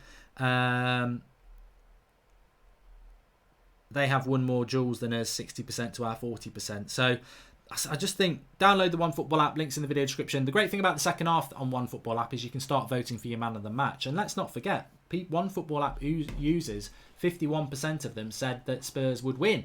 Only 42% went with a United win, and about 6 or 7% went with a draw, which surprised me because I think the draw is the most obvious one. But Sean Finity, we're going to further regret not converting those chances, and Fred looks better next to McSauce. Well, yeah, I mean, McTominay is way, way better than Pereira. Caught out just like the Bournemouth goal, says Ryan Hodgkins, and Redknapp saying we will still get top 4 mark on Prime. Well, Harry Redknapp is an enigma, but he's also a little bit stupid sometimes. We are not getting top 4. Like, if Leicester win tonight and we don't win, we're 14 or 15 points behind them. So, Kieran Pele says, Mark, I know we've got problems, but we played extremely well so far. The performance in the first half was really exciting. Let's be positive, guys. Well, yeah, but football's a team game, isn't it? And for all the positivity, why are we at 1-1 then? You know, are we meant to sit here and smile and go, oh, we're 1-1, it's great? We're at 1-1 because now our defence is starting to falter again. We can't seem to be able to get both. We're either way too defensive and don't create anything, or we go attacking and then we switch off at the back. I mean, we just don't seem to be able to get a complete performance or a complete 90 minutes. And we should have dealt with that Dele Alli chance. But team's not bad. We defended. Need 2 centre midfielders. Ericsson for sure, says Ahmed Hamada. There's a good point here from Apathetic Gamer. Mark and Drawty, what changes, tactical / players, would you make at half time? What would you do at half time? I mean, if you were Ollie right now, what would you do to change it up? I wouldn't. I think we've probably had as good a first half as we can have.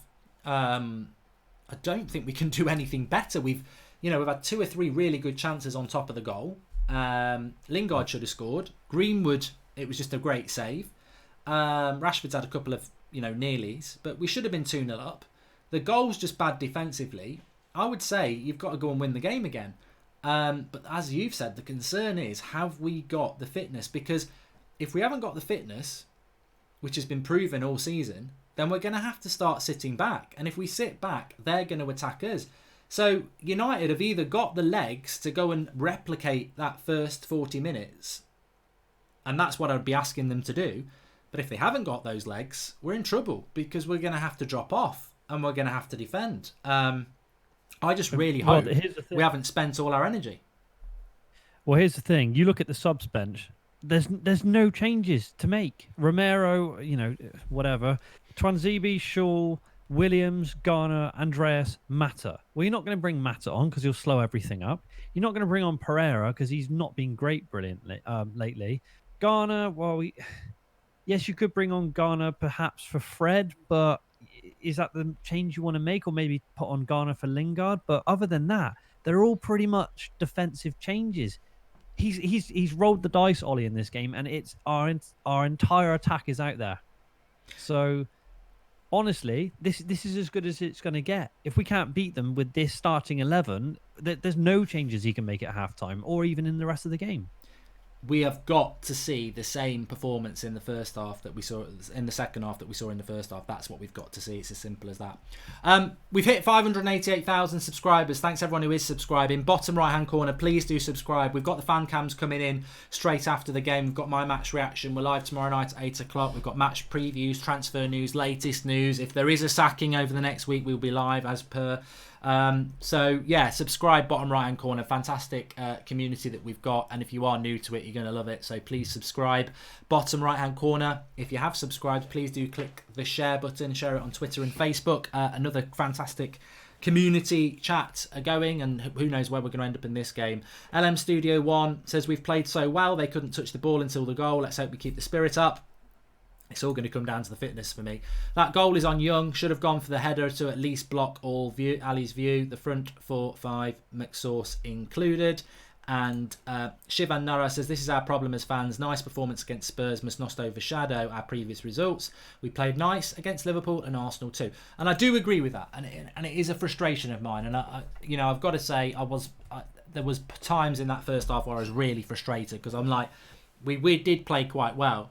But more important, forget the chances. What annoyed me was the intensity, the press, the effort in the tackles, the fight. You could see the players fighting and going for it. And you think, why does it always have to be Spurs or Liverpool or Arsenal for us to do that?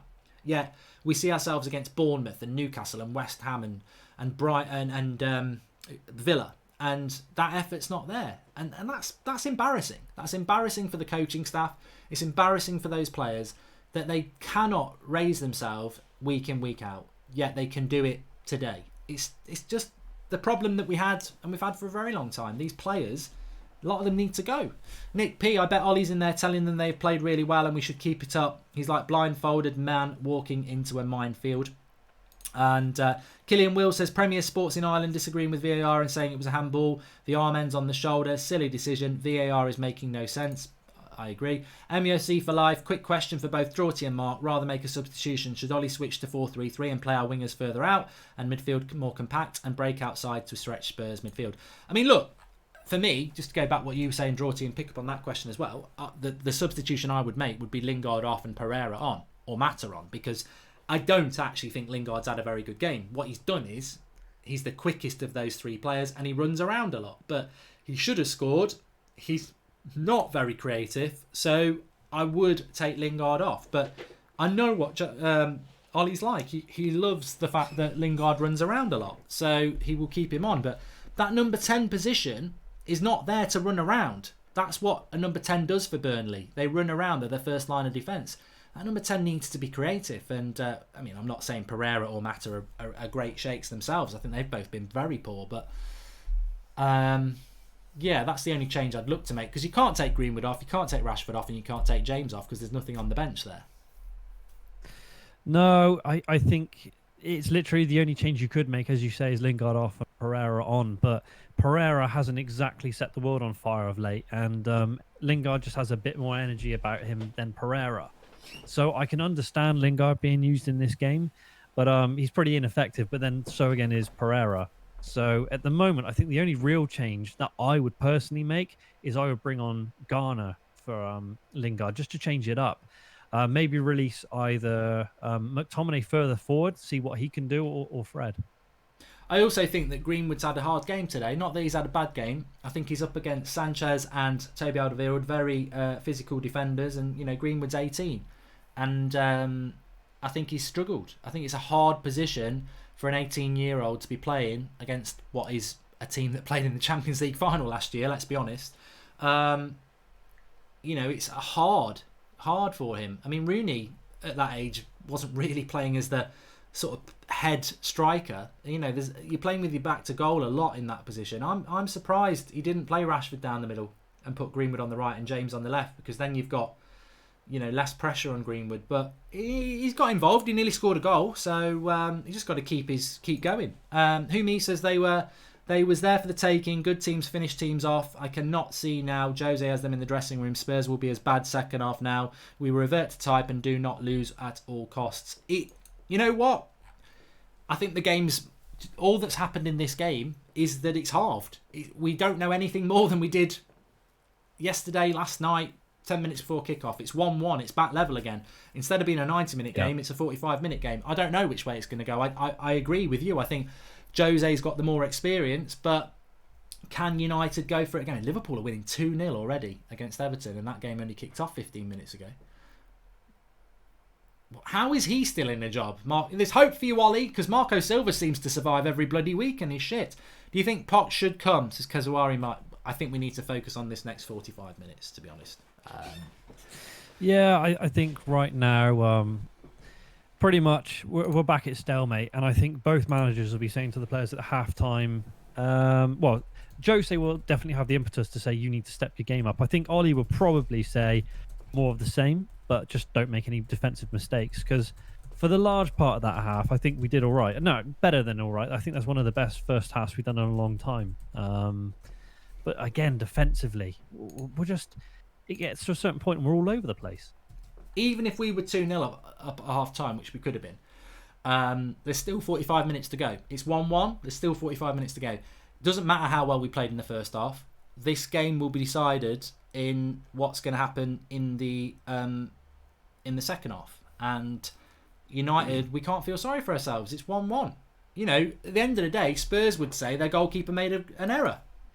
You know, and every other shot we had, he made the save. You know, the Greenwood shot was a good save. The one that hit the bar for Rashford was a good save. So, you know, Spurs could say, well, you know, keeper made an error, 1-1. You made an error, 1-1. We are underway, though. We're 20 seconds into the second half. Where are you at the moment? Yeah, I'm 22 seconds in, yeah. Okay, we're about the same then. Yeah. So, straight away down the left-hand side. Do you reckon it's Liverpool's year then? Yeah, I just don't think they're going to drop. I knew they were going to win today. I mean, Everton are awful, so they were always going to win today, but they just don't look like they're going to drop any points, do they? They just look absolutely on it all the time. They got Leicester on the weekend, though, haven't they? No. No, it's Bournemouth. Damn. I thought they had Leicester at some point. Never mind. Rashford? Penalty given! Oh, I tell you what, you couldn't write this. You could not write this. Spurs get themselves back in the game and United get a penalty. Unbelievable. And Mourinho will be going mad. It's good skill by Rashford. He goes past his man and... Stone wall. That's not going to go VAR. That's stone wall. Treads on his foot. Penalty. Hey Mark, what was your first reaction when the Wash and Go mascot was approaching you? I thought, God. Yeah, that's a penalty. You can't revert that to VAR. No, that's a Stonewall penalty.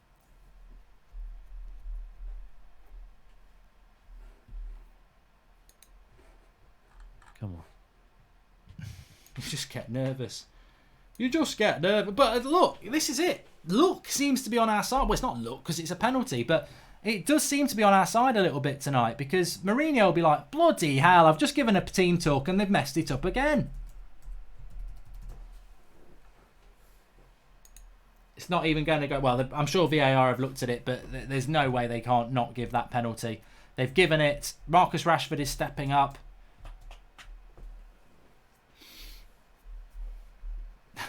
Some people are saying it's not a penalty. It is a penalty. It's been given. Rashford's about to take it.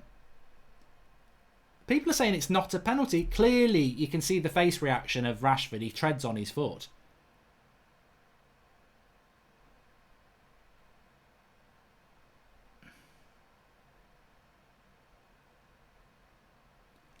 He's not taken it yet. Up he sets. 2 goals. Be on a hat-trick if he scores this.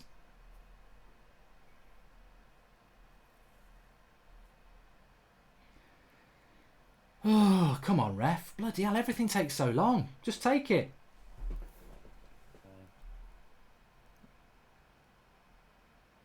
Good penalty. Yes! 1-1. 1-1. 2-1 to Manchester United.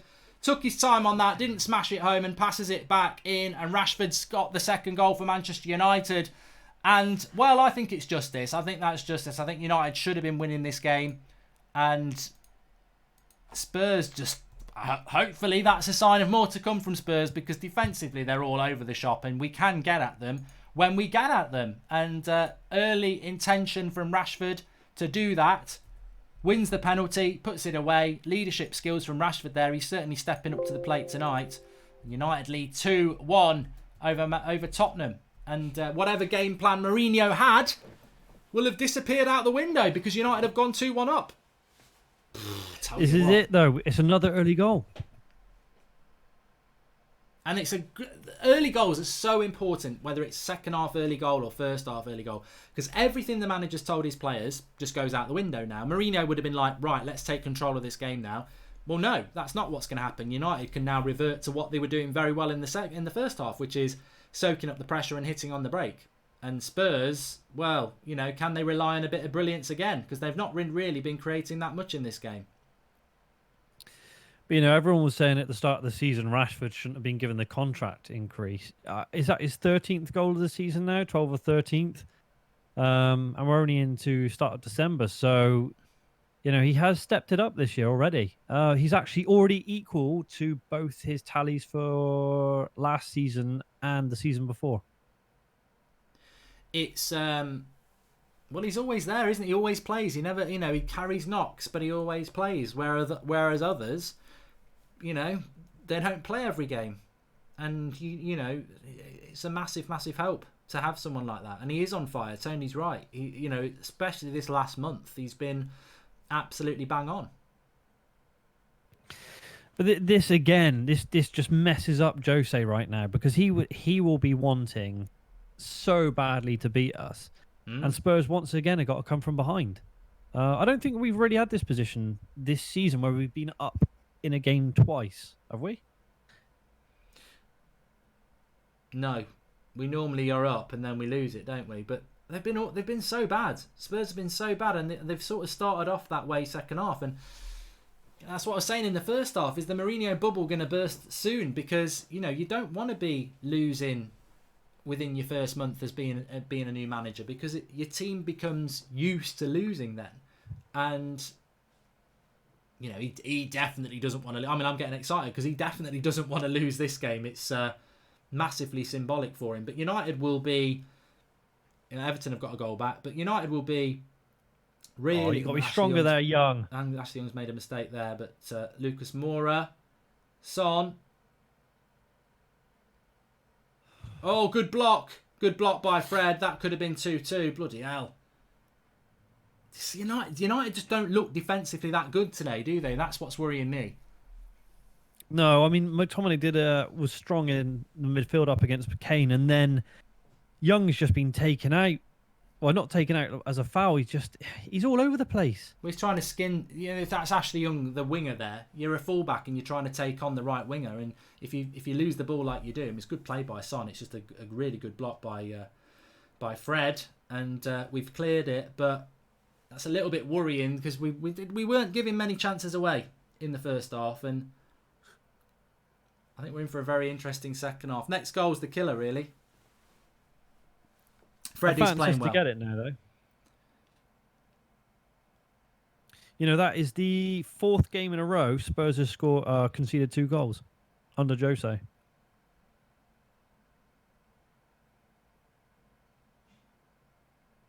It's intriguing. This is intriguing because it's not. Mourinho won't want to lose this game. Ollie won't not want to win it. I still think it could end up in a draw. I just think it's destined to be a draw. But what an opportunity we've got to go and win this game. For me, if I was the manager now, I would be like, shut up the shop at the back, defensively, speak to each other, concentrate, stop messing around like Ashley Young did. CDMs, Fred and McTominay, just be disciplined, don't get ahead of the ball. And then my front four, when we've got them on the break, let's be clinical, because one more goal and it's done. But let's not be gung-ho. Let's stay switched on, because we're back in a winning position now. It's just game management. The only thing that's worrying. Yeah, 100%. And I think the only thing that's worrying me is I did say 3-2 to Spurs, didn't I? Yeah, well, I just don't think Spurs are anywhere near that. I mean, who was it who gave the penalty away? Sissoko. I think it was him who gave the ball away on the first goal, or maybe it was Aurier. But they've just looked very sloppy. Spurs, and They're not at the races tonight. no. And that's really surprising when you've got a new manager in, because even we saw it with Ollie. You know, did we see United in that first month put in performances like this where they just look, you know, out of ideas? And it's the typical old Spurs thing, and this is what Jose is going to have to contend with, which is the shot by Kane, gone for a corner. It's that weak spine really of Spurs. You can't just get Mourinho in and then get by a spine. And Spurs, I know they did beat us here when we had Mourinho a year ago, but traditionally Spurs don't travel that well against the top six, especially up north. No. Leicester are winning 1-0 apparently. Vardy. Chelsea are winning as well, so you know there'll be no gap at the moment closed on the top four, but we've cleared the corner, which was a bad corner by Harry Winks. There's something in the game with people not taking very good corners. Back in the 90s, you know, you would at least see a couple of goals on a weekend of a corner. Players just can't seem to beat the first man these days. I think the passing by both teams has been quite poor tonight. Ball retention's not been great. I mean, fortunately, I think ours has just been that little bit better. But I think Spurs have playing well. Well, we saw it with the team news as well. I mean, is Rashford on another good run here? They're terrified of Rashford at the moment. Fred's lost it there. But, you know, the way Spurs have played has been far more with an attacking intent than us. So their defence has got a lot more space in it than ours. Ours is playing a lot deeper, and I think Spurs have struggled because of that, but we've used it to our advantage when especially Rashford's been able to turn and run at their defence. So, you know, I mean, Lingard's just made a good tackle there, but to be honest with you, I've not noticed Lingard this second half at all. No, I think, but as you were saying at half-time, he is there to do a lot of the running and chasing down, and just putting pressure on the other team and making them make a mistake. It adds to your defensive performance. So, you know, Lingard's been fairly quiet this game. He's made a few mistakes, obviously, with shooting, but I don't think I would change him for Pereira at the moment. Arturo Venaga says Rashford under Mourinho, 15 goals in 81 games. Rashford under Ollie, 16 goals in 34 games. But I would agree with that. I didn't like the way that Mourinho and sort of, for me, destroyed Rashford and Martial. None more so than signing Alexis Sanchez when he had those two who can both play off the left. So please do subscribe to the channel if you're new. Bottom right hand corner. Good break here. United on the break here with Rashford into Dan James. Strength there by Davinson Sanchez. But that's what United need to do. Hurt them on the break a little bit more, because Spurs are going to have to chase this game now. I don't know. Spurs just don't look like they normally do. There's no fluidity here. They're all a bit scrappy. Need some damn good signings, says Shane. And how is Sanchez doing for Inter, says Vigo. He's injured. I'm not worried today. Next match we're going to be lose, says Calvin Gamongo. Marcus Rashford or Anthony Martial, says Kazawara Mike. Well, for Manchester United, you've got to say Rashford, because Rashford plays games.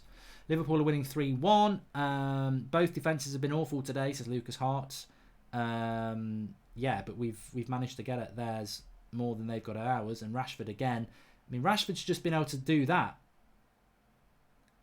You know how, you know, for a player to be able to do that, it's very impressive. He picks it up in,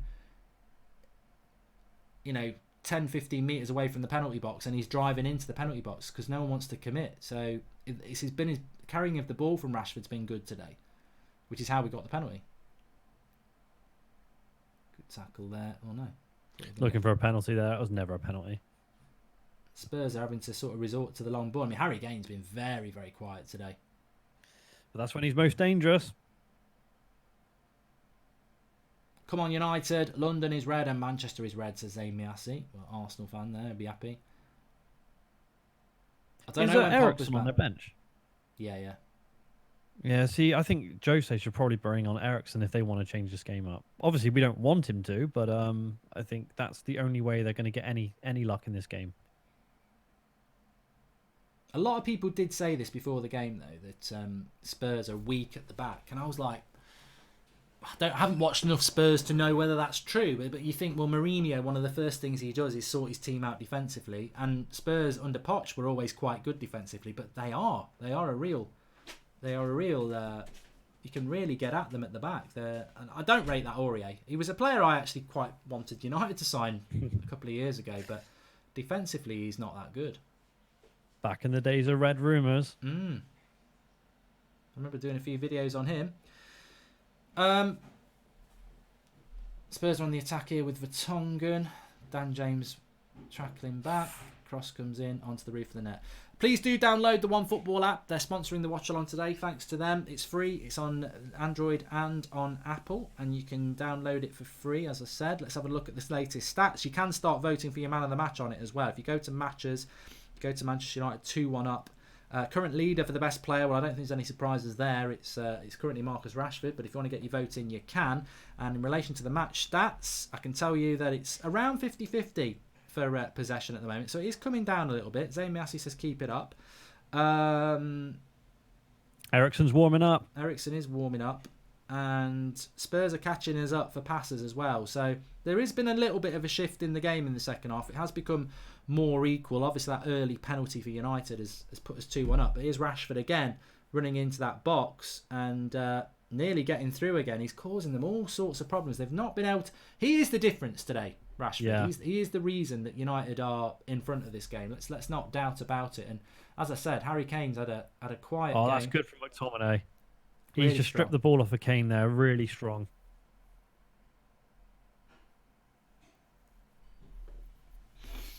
Still half an hour to go. You do feel that it won't end 2-1. I think United need that third goal, and they're playing like they need that third goal.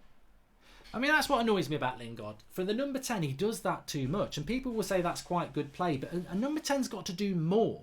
He'll pick the ball up, and he'll retain the possession by passing it back. And what you want your number 10 to do is pick the ball up and play a forward pass. But Lingard just doesn't do it enough. He runs around a lot. He does that well. He can play a pass backwards. He can do that well. But he doesn't give enough for what a number 10 is. He did against Arsenal when we were at the Emirates and won that game 3-1.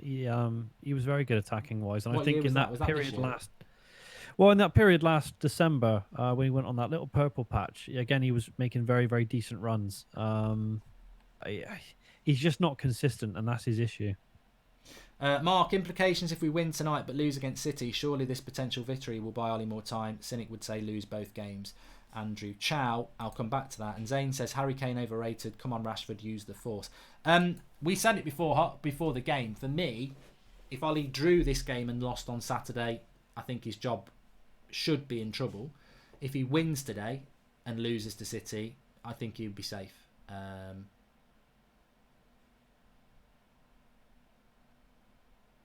Dan James, I thought I was going to find its way into the top corner. Then he got a shot off. Keeper's got it.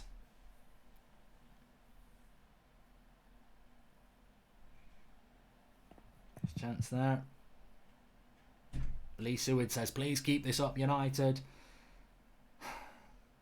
I think United will lose to City on Saturday anyway, and that's not me being negative. I just think City and Liverpool are so much better than everybody else that even if United had won their last 5 games, I'd still say we'll lose to City. I'm not being negative. I just think City are way better than us. So if we get a draw out of that, I'll be over the moon. I really would. But I think we'll struggle in that, which is why tonight's very important that we keep these 3 points that we've got at the moment. Because Dele Alli apart, I think United have deserved to win the game. I think the thing is with City, they're so good at interchanging their play, and even if they're having a bad match, they can always turn it around. I mean, against Burnley last night, they were very, very good. And I just think, Spurs have an off day, you beat Spurs. City have an off day, they can still beat you. So United, in order to beat City on Sunday, they would literally have to play like they are now and probably an extra 20% on top. Yeah. Just don't think we've got the players to do it. I mean, Spurs have started to put a good couple of crosses in here at the moment, but Lindelof's been fantastic tonight. Yeah, no, he hasn't put a foot wrong. He's been solid. Maguire looks a little bit shaky now and again. Here comes Eriksen. And it looks like Lucas Moura is going off for Christian Eriksen. Yeah. See, that's a good change from Mourinho because they've still got 27 minutes. And Eriksen is by far the best midfielder. Here's the problem with Jose. When he was at United, there's always a player who's the fall guy. And it looks like Eriksen's pretty much that guy for Spurs. Thanks for the contribution, Zane. I think it's going to end as Manchester United 3-1, says Nick P. I don't want to call it because I could end up with egg on my face. But to be honest, I just think football tends to follow a pattern, and I just think Spurs are almost bordering on. It's been one of those days. Fred needs a shout out. He's been absolutely everywhere, says Jack Brown. I think a lot of people have shouted Fred out. The reason I shouted Lindelof out is because I think he gets a lot of stick, and I think he's been our best. He's definitely been our best centre back tonight. There was a good cross came in from Aurier there, and he went and headed it out. So I've been impressed with him tonight, but hopefully they can keep it up. I mean, you do feel that Spurs at some point will start creating chances, which is why I don't think 2's going to be enough for United. I do agree that if we're going to win it, we're going to need 3. And also, we've got to remember what we said at half-time. Have United got the energy in the second half? Because, to be fair, we started the second half quite fast again. But we're sort of approaching that last third of the game now, 25 minutes to go. Will United psychologically switch a little bit? We are organised right now. There's no real panic going on. I think the 11 he sent out are doing their jobs very well. Even Lingard, he's not having the best game, but he's been doing what's asked of him. So right now, you would hope United press and get the third, because Spurs, they haven't really threatened again.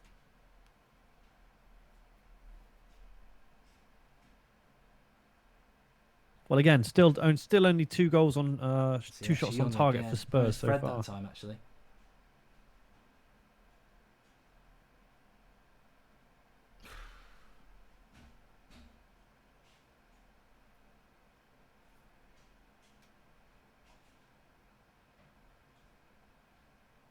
I don't know whether they've given the foul. Yeah. Harry Winks fouled Fred.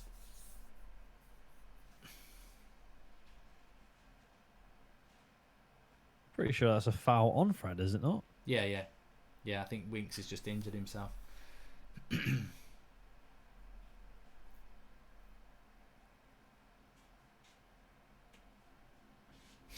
Sabeda says that I've never been so angry. I live in Australia and the game starts at 3:30 a.m. I've just slept through most of the game. Well, you've probably tuned in for the best bit of the game. Pookie, the Poundland Hurricane has just scored, but they're losing 2-1. Norwich to Southampton.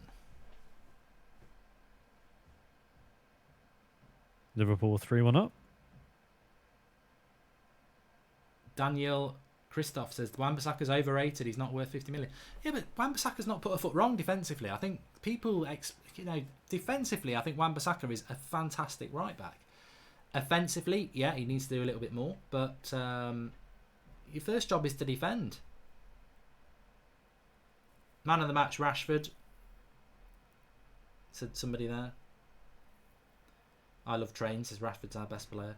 Well, for me, I don't care if United bore the pants off us for the next 23 minutes, because it's about getting the 3 points. I mean, Rashford's winning a lot of headers as well from these long balls from De Gea.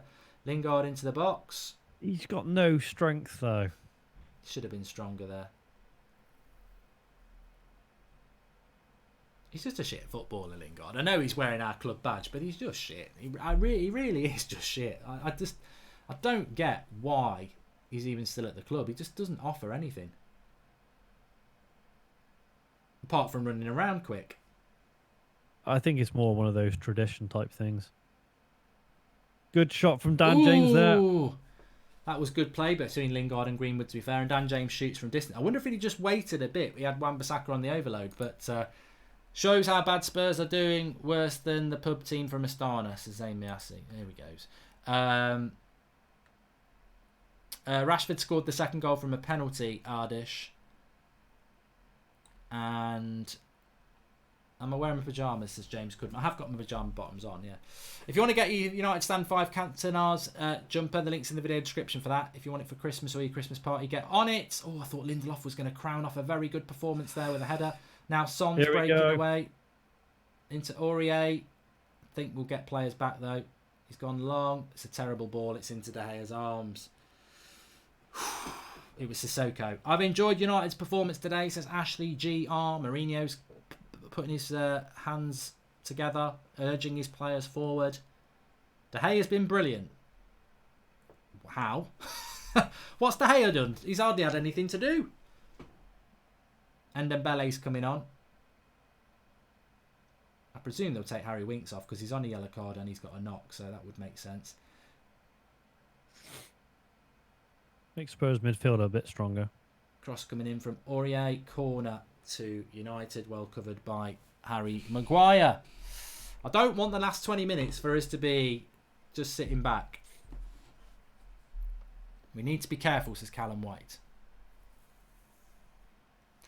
So Ndembele's coming on, Harry Winks is going off. United under 21s are down 3-2 to Tranmere, says WH30. Oh, is this the league trophy or something? I don't even understand what it is, to be honest with you. They are exploiting the Harry... I mean, look, for everyone who's saying Wan-Bissaka's not that good, how many times have they tried to go down our left-hand side with Son, who's their best player? They are constantly getting at us down the right-hand side because they know that's the Ashley Young side. So, you know, Son's a very good player. God, I thought he had a free header there. Ericsson. Well blocked by Rashford. Putting in the defensive work as well. Liverpool are winning 4-1. Marco Silva's got to be sacked. I would have sacked him before this game because caretaker manager in a Merseyside derby, you might get a bit of a bounce. But a manager that needs the sacking going to Anfield, oh God, he's been atrocious. Yeah, he's got to go. I can't understand how he's still in a job. I don't think he'll get a top job again. Well, he just did all right at Watford, didn't he? That's all he did. Yeah, and then everyone gave him the this reputation of a really good young manager, but it just has not happened. Johan Anderson says nobody's saying Ollie out now. Flip flops. I think there are probably some, to be honest with you. Yeah. I don't think a lot of United fans aren't flip flops, and I think those people who've made their mind up won't have changed it. Like I said before, I don't think at the moment he's the right man, but you know, I don't see any problem with people changing their minds over time if it's proven that they're wrong. I think it's these people who are like in-out reactionary after every single result. I don't think that's very flip-flop. I think Shfi Mele makes a good point on that. He says that what do you think is different about our performance today? Are the players just up for it, or did Ollie do something right? And I think a lot of people will be asking that question. And this is why I didn't fancy us to lose today, is because we always seem to turn up in these sort of games. And then, you know, when's our next game we should win away from home, and or a team we should smash at Old Trafford and we'll draw with them? I mean, it's not a shock for me because we have got the biggest wage bill in the league. You know, we've got good players. They're just ridiculously inconsistent. And at this point, it is frustrating because you watch it today and you think there is no excuse not to play like this every game. And that yet was they nice don't. From Aaron Wan-Bissaka. No, oh no, don't be down.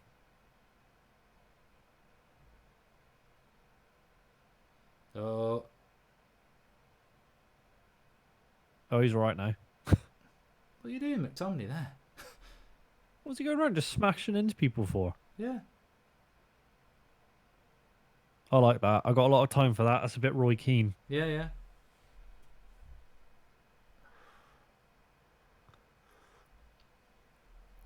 It'll endear him to the fans, that's for sure.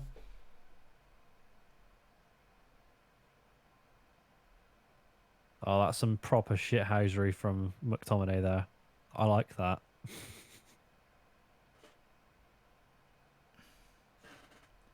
Spurs on the attack.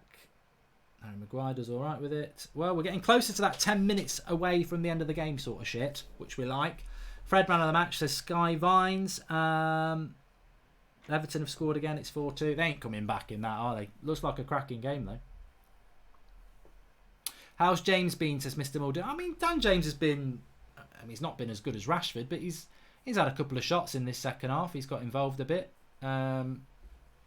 We are pretty much playing on the break now, but Spurs just haven't got going. So, I mean, maybe we can see the game out 2-1. I did think that, at some point Spurs were going to really sort of lay siege to our goal, but for United, it's been, I mean, when Pereira's coming on, when you dissect the game, if we hadn't got that penalty, would we have got the second goal? But that's football, isn't it? It's all about moments like that. I mean, we, for me, have been the better team, and we deserve to be in front, but it has been quite fine margins. But Spurs have just continued like they did in the first half. Been very, very, very poor, really. It's been a weird performance. It's not got going. It's not got going as a game. I really didn't expect. And also because Mourinho's team, Mourinho's only just come back as well. He's quite new back in the role. I just didn't think Spurs had put in such a lacklustre performance for a new manager. Elof says thoughts on Lindelof. I've shouted him out already. I think he's played very, very well. Very, very well. Please subscribe if you're new. Bottom right hand corner. We're trying to get up to 589 subscribers.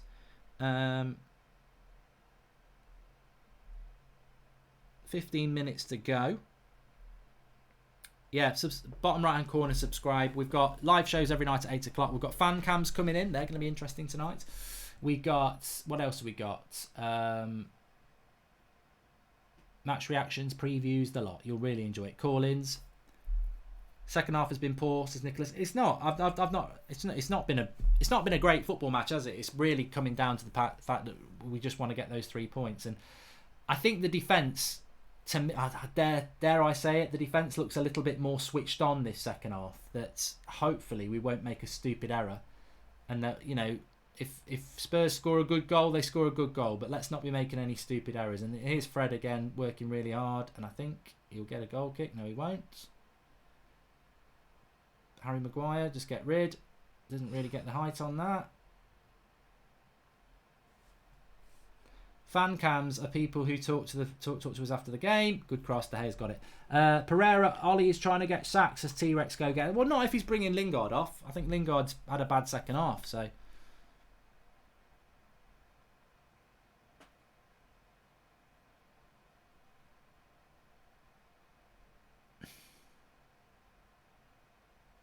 Overall, I think it's been a fairly good performance from United today. Spurs haven't really turned up, have they? But well, Joanne Anderson says Manchester United are making Spurs look badly. Look, mate, I've been watching football for over 30 years. I've seen performances where teams are so good they make teams look badly, and we haven't been that brilliant. We've been okay. We've been brilliant in relation to how we've played recently. But it's not our performance that's made Spurs play bad. It's not our performances that has made Spurs be sloppy in possession and make mistakes and look sluggish. They've just had a very, very bad game, Spurs. And,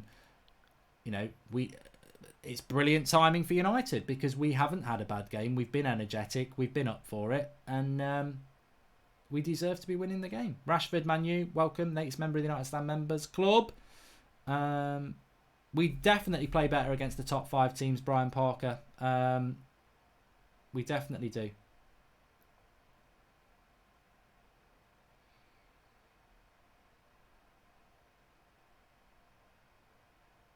it does change the complexion of the whole league table, though, because at the moment United are now 6th on 21 points. 2 points behind Wolves in 5th. Who would have thought that? Chelsea 29. Obviously, we're not worried about top 4 at the moment. Palace just behind us. Spurs moved behind us, which will hurt Jose, which is good for us.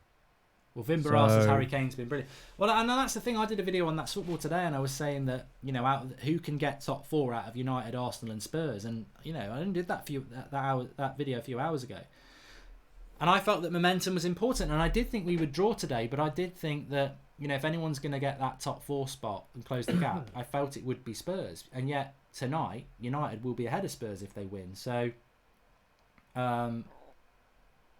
it can change around quite quickly. I don't see the consistency of Manchester United getting anywhere near third. But this team is nowhere near good enough, but it's not as bad as it looked all season. A better manager can get a lot more from these boys, says Biggie Third. Well, if Ollie wins this, we're not getting a new manager. He's going to be staying. I think Ollie will survive till May, really, if he wins this, because it would be odd. Well, he'll definitely be here in January if he wins this, and if he gets to January, Son's into the box here, cross, and that'll go. Yeah, I think this was the key match. Yeah. Lose this one, and I think it's a lost cause. Win this one, and there's a bit of hope there. So, well, and if we get to January, they're going to spend money. If they spend money, they're going to wait till at least May, aren't they? Maybe even longer. So I agree. I think tonight was the pivotal game. If he lost tonight and loses on Sunday, he's gone. If he wins tonight, I think he survives till January comfortably, and then if he gets to January, they spend money, so they're going to potentially keep him even longer than the summer. So, yeah, I can see why people who wanted him out were saying, I'll take the loss tonight to get rid of him, but it's not going to happen, is it? Greenwood off for Pereira. Defensive. Park the bus. That is a park the bus moment, if ever you've seen it. Well, he's done it before. He did it against Sheffield United and it backfired. But I think in this case, we're probably just quite tired. Yeah, Mason's done a lot of running this game. Not a stellar performance, but he's done his job.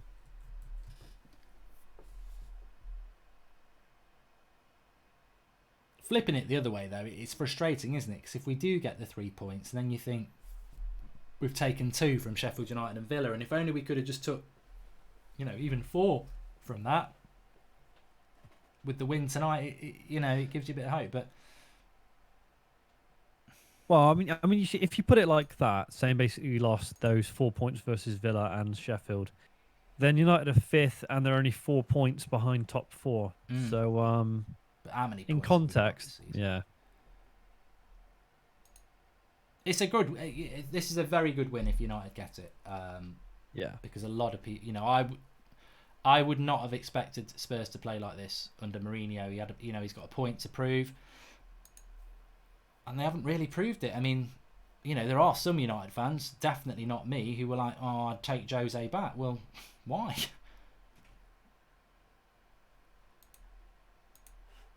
He's come here today, and there's no doubt that the better team with players is Spurs, but the better team performance has been from Manchester United.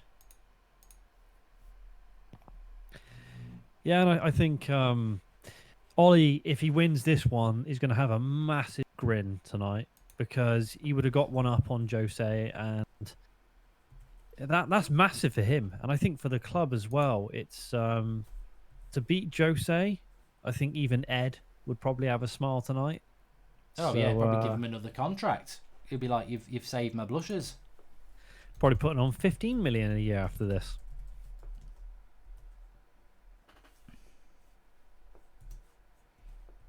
He's a twat, Woodward. Don't care what anyone says. Anyway, United are on the attack here. Can we get it? Can we make it 3? Will Spurs give some space at the back? United need to be a little bit careful here. They've got plenty of numbers back and they've crowded out, and that's a foul to United. We'll take that every day of the week. We got about 10 minutes to go, people. 10 minutes to go for a famous Manchester United win.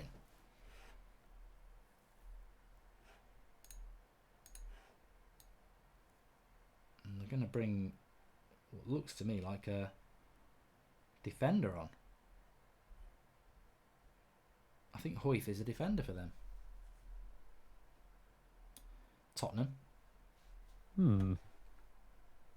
Be interesting. I don't know, because mine's just started buffering quickly.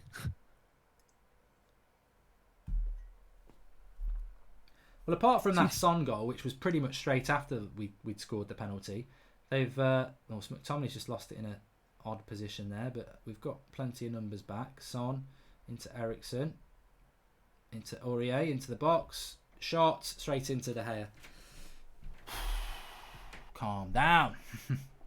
That was very tame, though. I'm glad he shot, really, because I think from there it would have took something spectacular when Harry Kane was actually...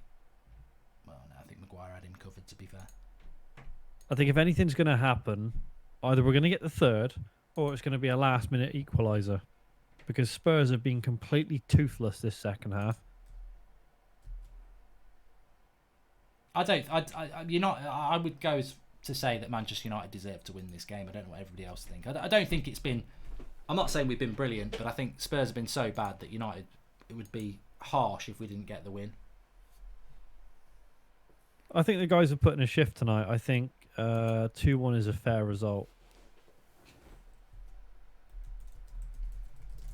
Put it this way, compared to Villa and Sheffield United, a massively performance.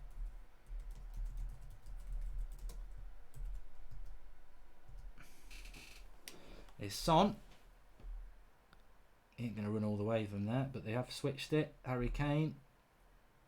United have got... The good thing about United is, I mean, Spurs are on the attack here, but United have got so many people back, and Spurs don't seem to want to commit the men forward. So that's another... It's into David De Gea's hands there from Aurier cross. How many times have they done that, though? They've shifted the play to Aurier, and he keeps putting balls to the balls into the box, and De Gea just keeps gathering it. They're getting nowhere. Lingard's gone down now. I think Lingard's he's just down, a bit of time. Please do download the OneFootball app. Thanks for them for sponsoring us today. The link is in the video description. It's on Apple and on Android. We'll take a look at some of those stats now, actually, because we've got a little bit of a break. Sissoko's coming off for Spurs. Poor game from him. OneFootball matches. Manchester United. Rashford's way out ahead for the man of the match, but statistically, yeah, Spurs are starting to take the possession, 52% to our 48%. We've still had way more shots than them. 11 shots in total to their 6 in total, 7 on target to their 3. They've just not done anything in the final third apart from that bit of brilliance from Dele Alli. They've had more passes than us now. You know, they're slightly more in control of the game, but it's not been reflected in penalty box chances. And with 5 minutes to go, you got to say, if United don't get over the line with this, it would be ridiculous, because Spurs have done nothing against our defence. And they're not really committing men forward to try and do anything. Luke Shaw's going to come on now, so he's really going to park it. Is that for Young?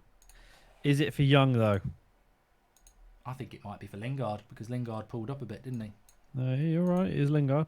5 at the back.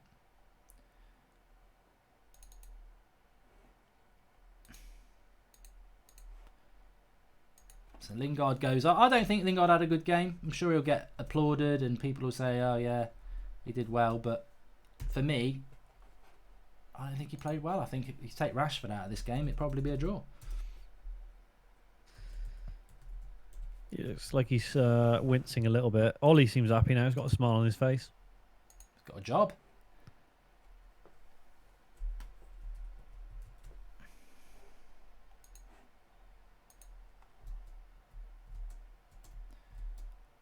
I've had a super chat here from Zane. Mark, the bribe I gave to Mourinho to be a double agent is paying off. And we have to park the bus, says Gavin O'Brien. We need a replacement for Lingard. I mean, I'll probably pick up on it on the match reaction, actually, because I don't want to jinx the result. But please subscribe if you're new, bottom right-hand corner. Manchester Derby coming up on Saturday, straight after this one. Does that become an irrelevance in relation to Ollie's future? I can tell you, discussions were being had amongst the club, but I think this will change the total complexion of that now. Yeah, I think he was under pressure. The results were not good enough, but this certainly does a lot to alleviate it. So, to be honest with you, I would imagine a lot of the reports this week about, potential sackings and stuff will probably go away. Even if, we lose to City, I can't see the club doing anything.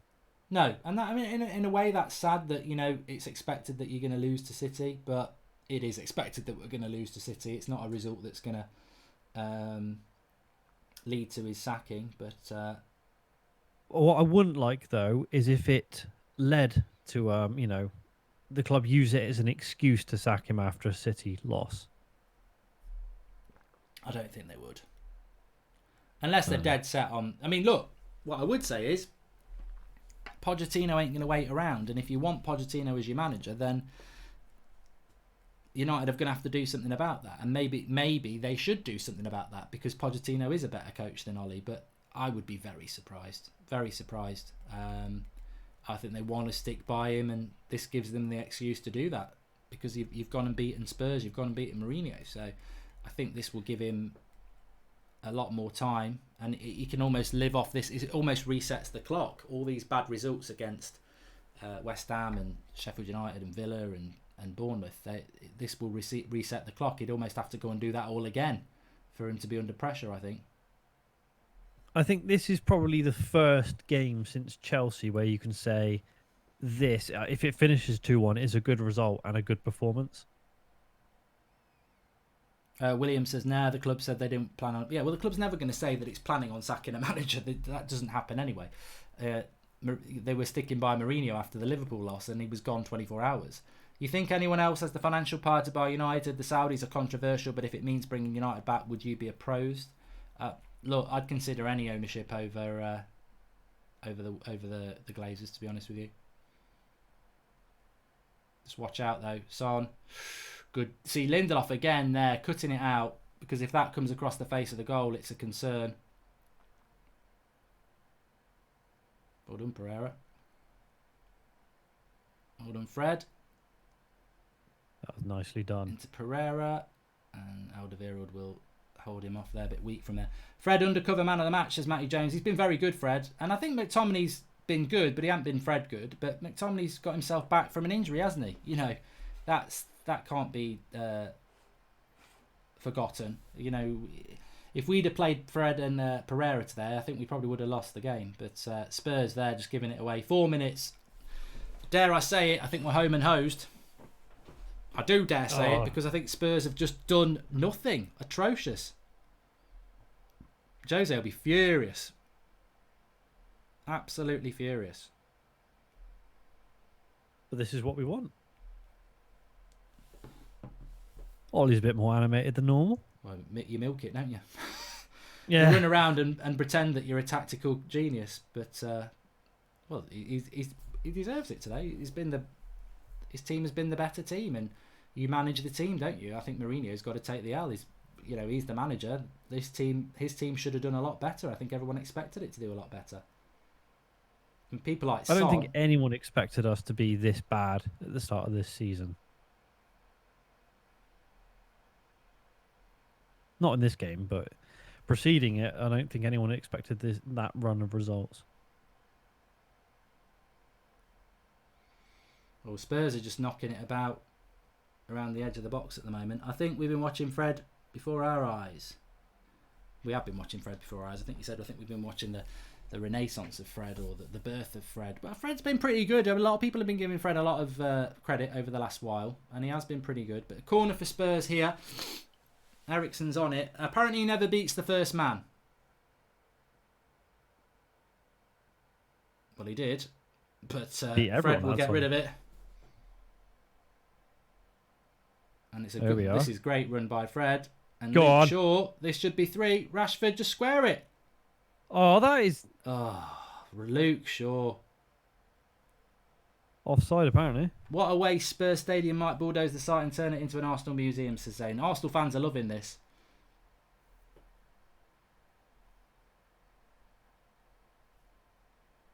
Lindelof again with a very good header there. I'm going to give Lindelof a very high player rating and the match reaction. You can check out my match reaction. What a ball. Oh, Rashford, let it go across him. Oh, he probably should have made it 3-1 there, and that would have been the icing on the cake. But minute and a half to go. United have had their chances on the break. Spurs, even now with a minute to go, they don't really look like they know what to do on the attack. Out of ideas, I hope. Maguire, Eriksen, Dele Alli. There's a ball going to come across here to Alderweireld. Well, he ain't going to do much. Dinks it. Dele Alli. Good shot. Good save. De Gea. That should be it. Whew. Stay down, David.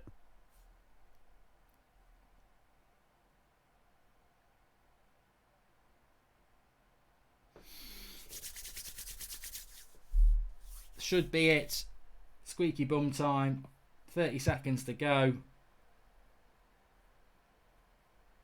I'll tell you what, I'm very interested to see what the fan cams have got to say, because we've got very strong opinions from some of our fan cammers. And, I'm sort of thinking about my match reaction as well. I mean, I think if you take Rashford and, there's been some good performances today that really stepped up to the plate.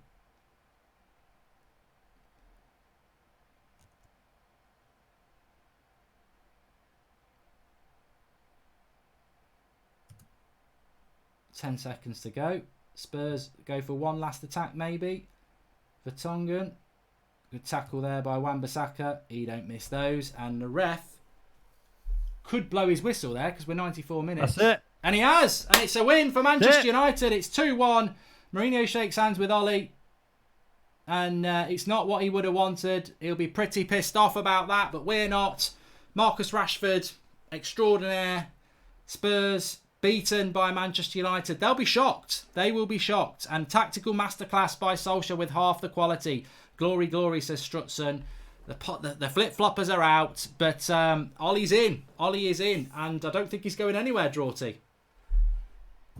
No, I think that's it now. I think get it through to January and get some new signings in. I think there was a lot to take from that performance tonight. I think the players did a lot better. But questions are going to be raised. Why can't it always be that way? Definitely. Look, thanks everyone for watching. Remember to download the OneFootball app. The link is in the video description. It's free. You can get all your latest United transfer news and everything there. So do give it a download. My match reactions coming in. Link is in the video description. I will be live on there in about a minute, giving my player ratings on a big win for Manchester United. And discussing that. Very good point as well. Where does that leave us? Where does that leave Ollie? A lot of people talking about Ollie going. Is he now safe? Should he be safe? Is that something to build upon? Is it a false dawn? We'll be talking about that. The link's in the video description. I'll be live in a minute with that. Thanks, everybody, for watching. And thanks for Draughty coming on. Thank you.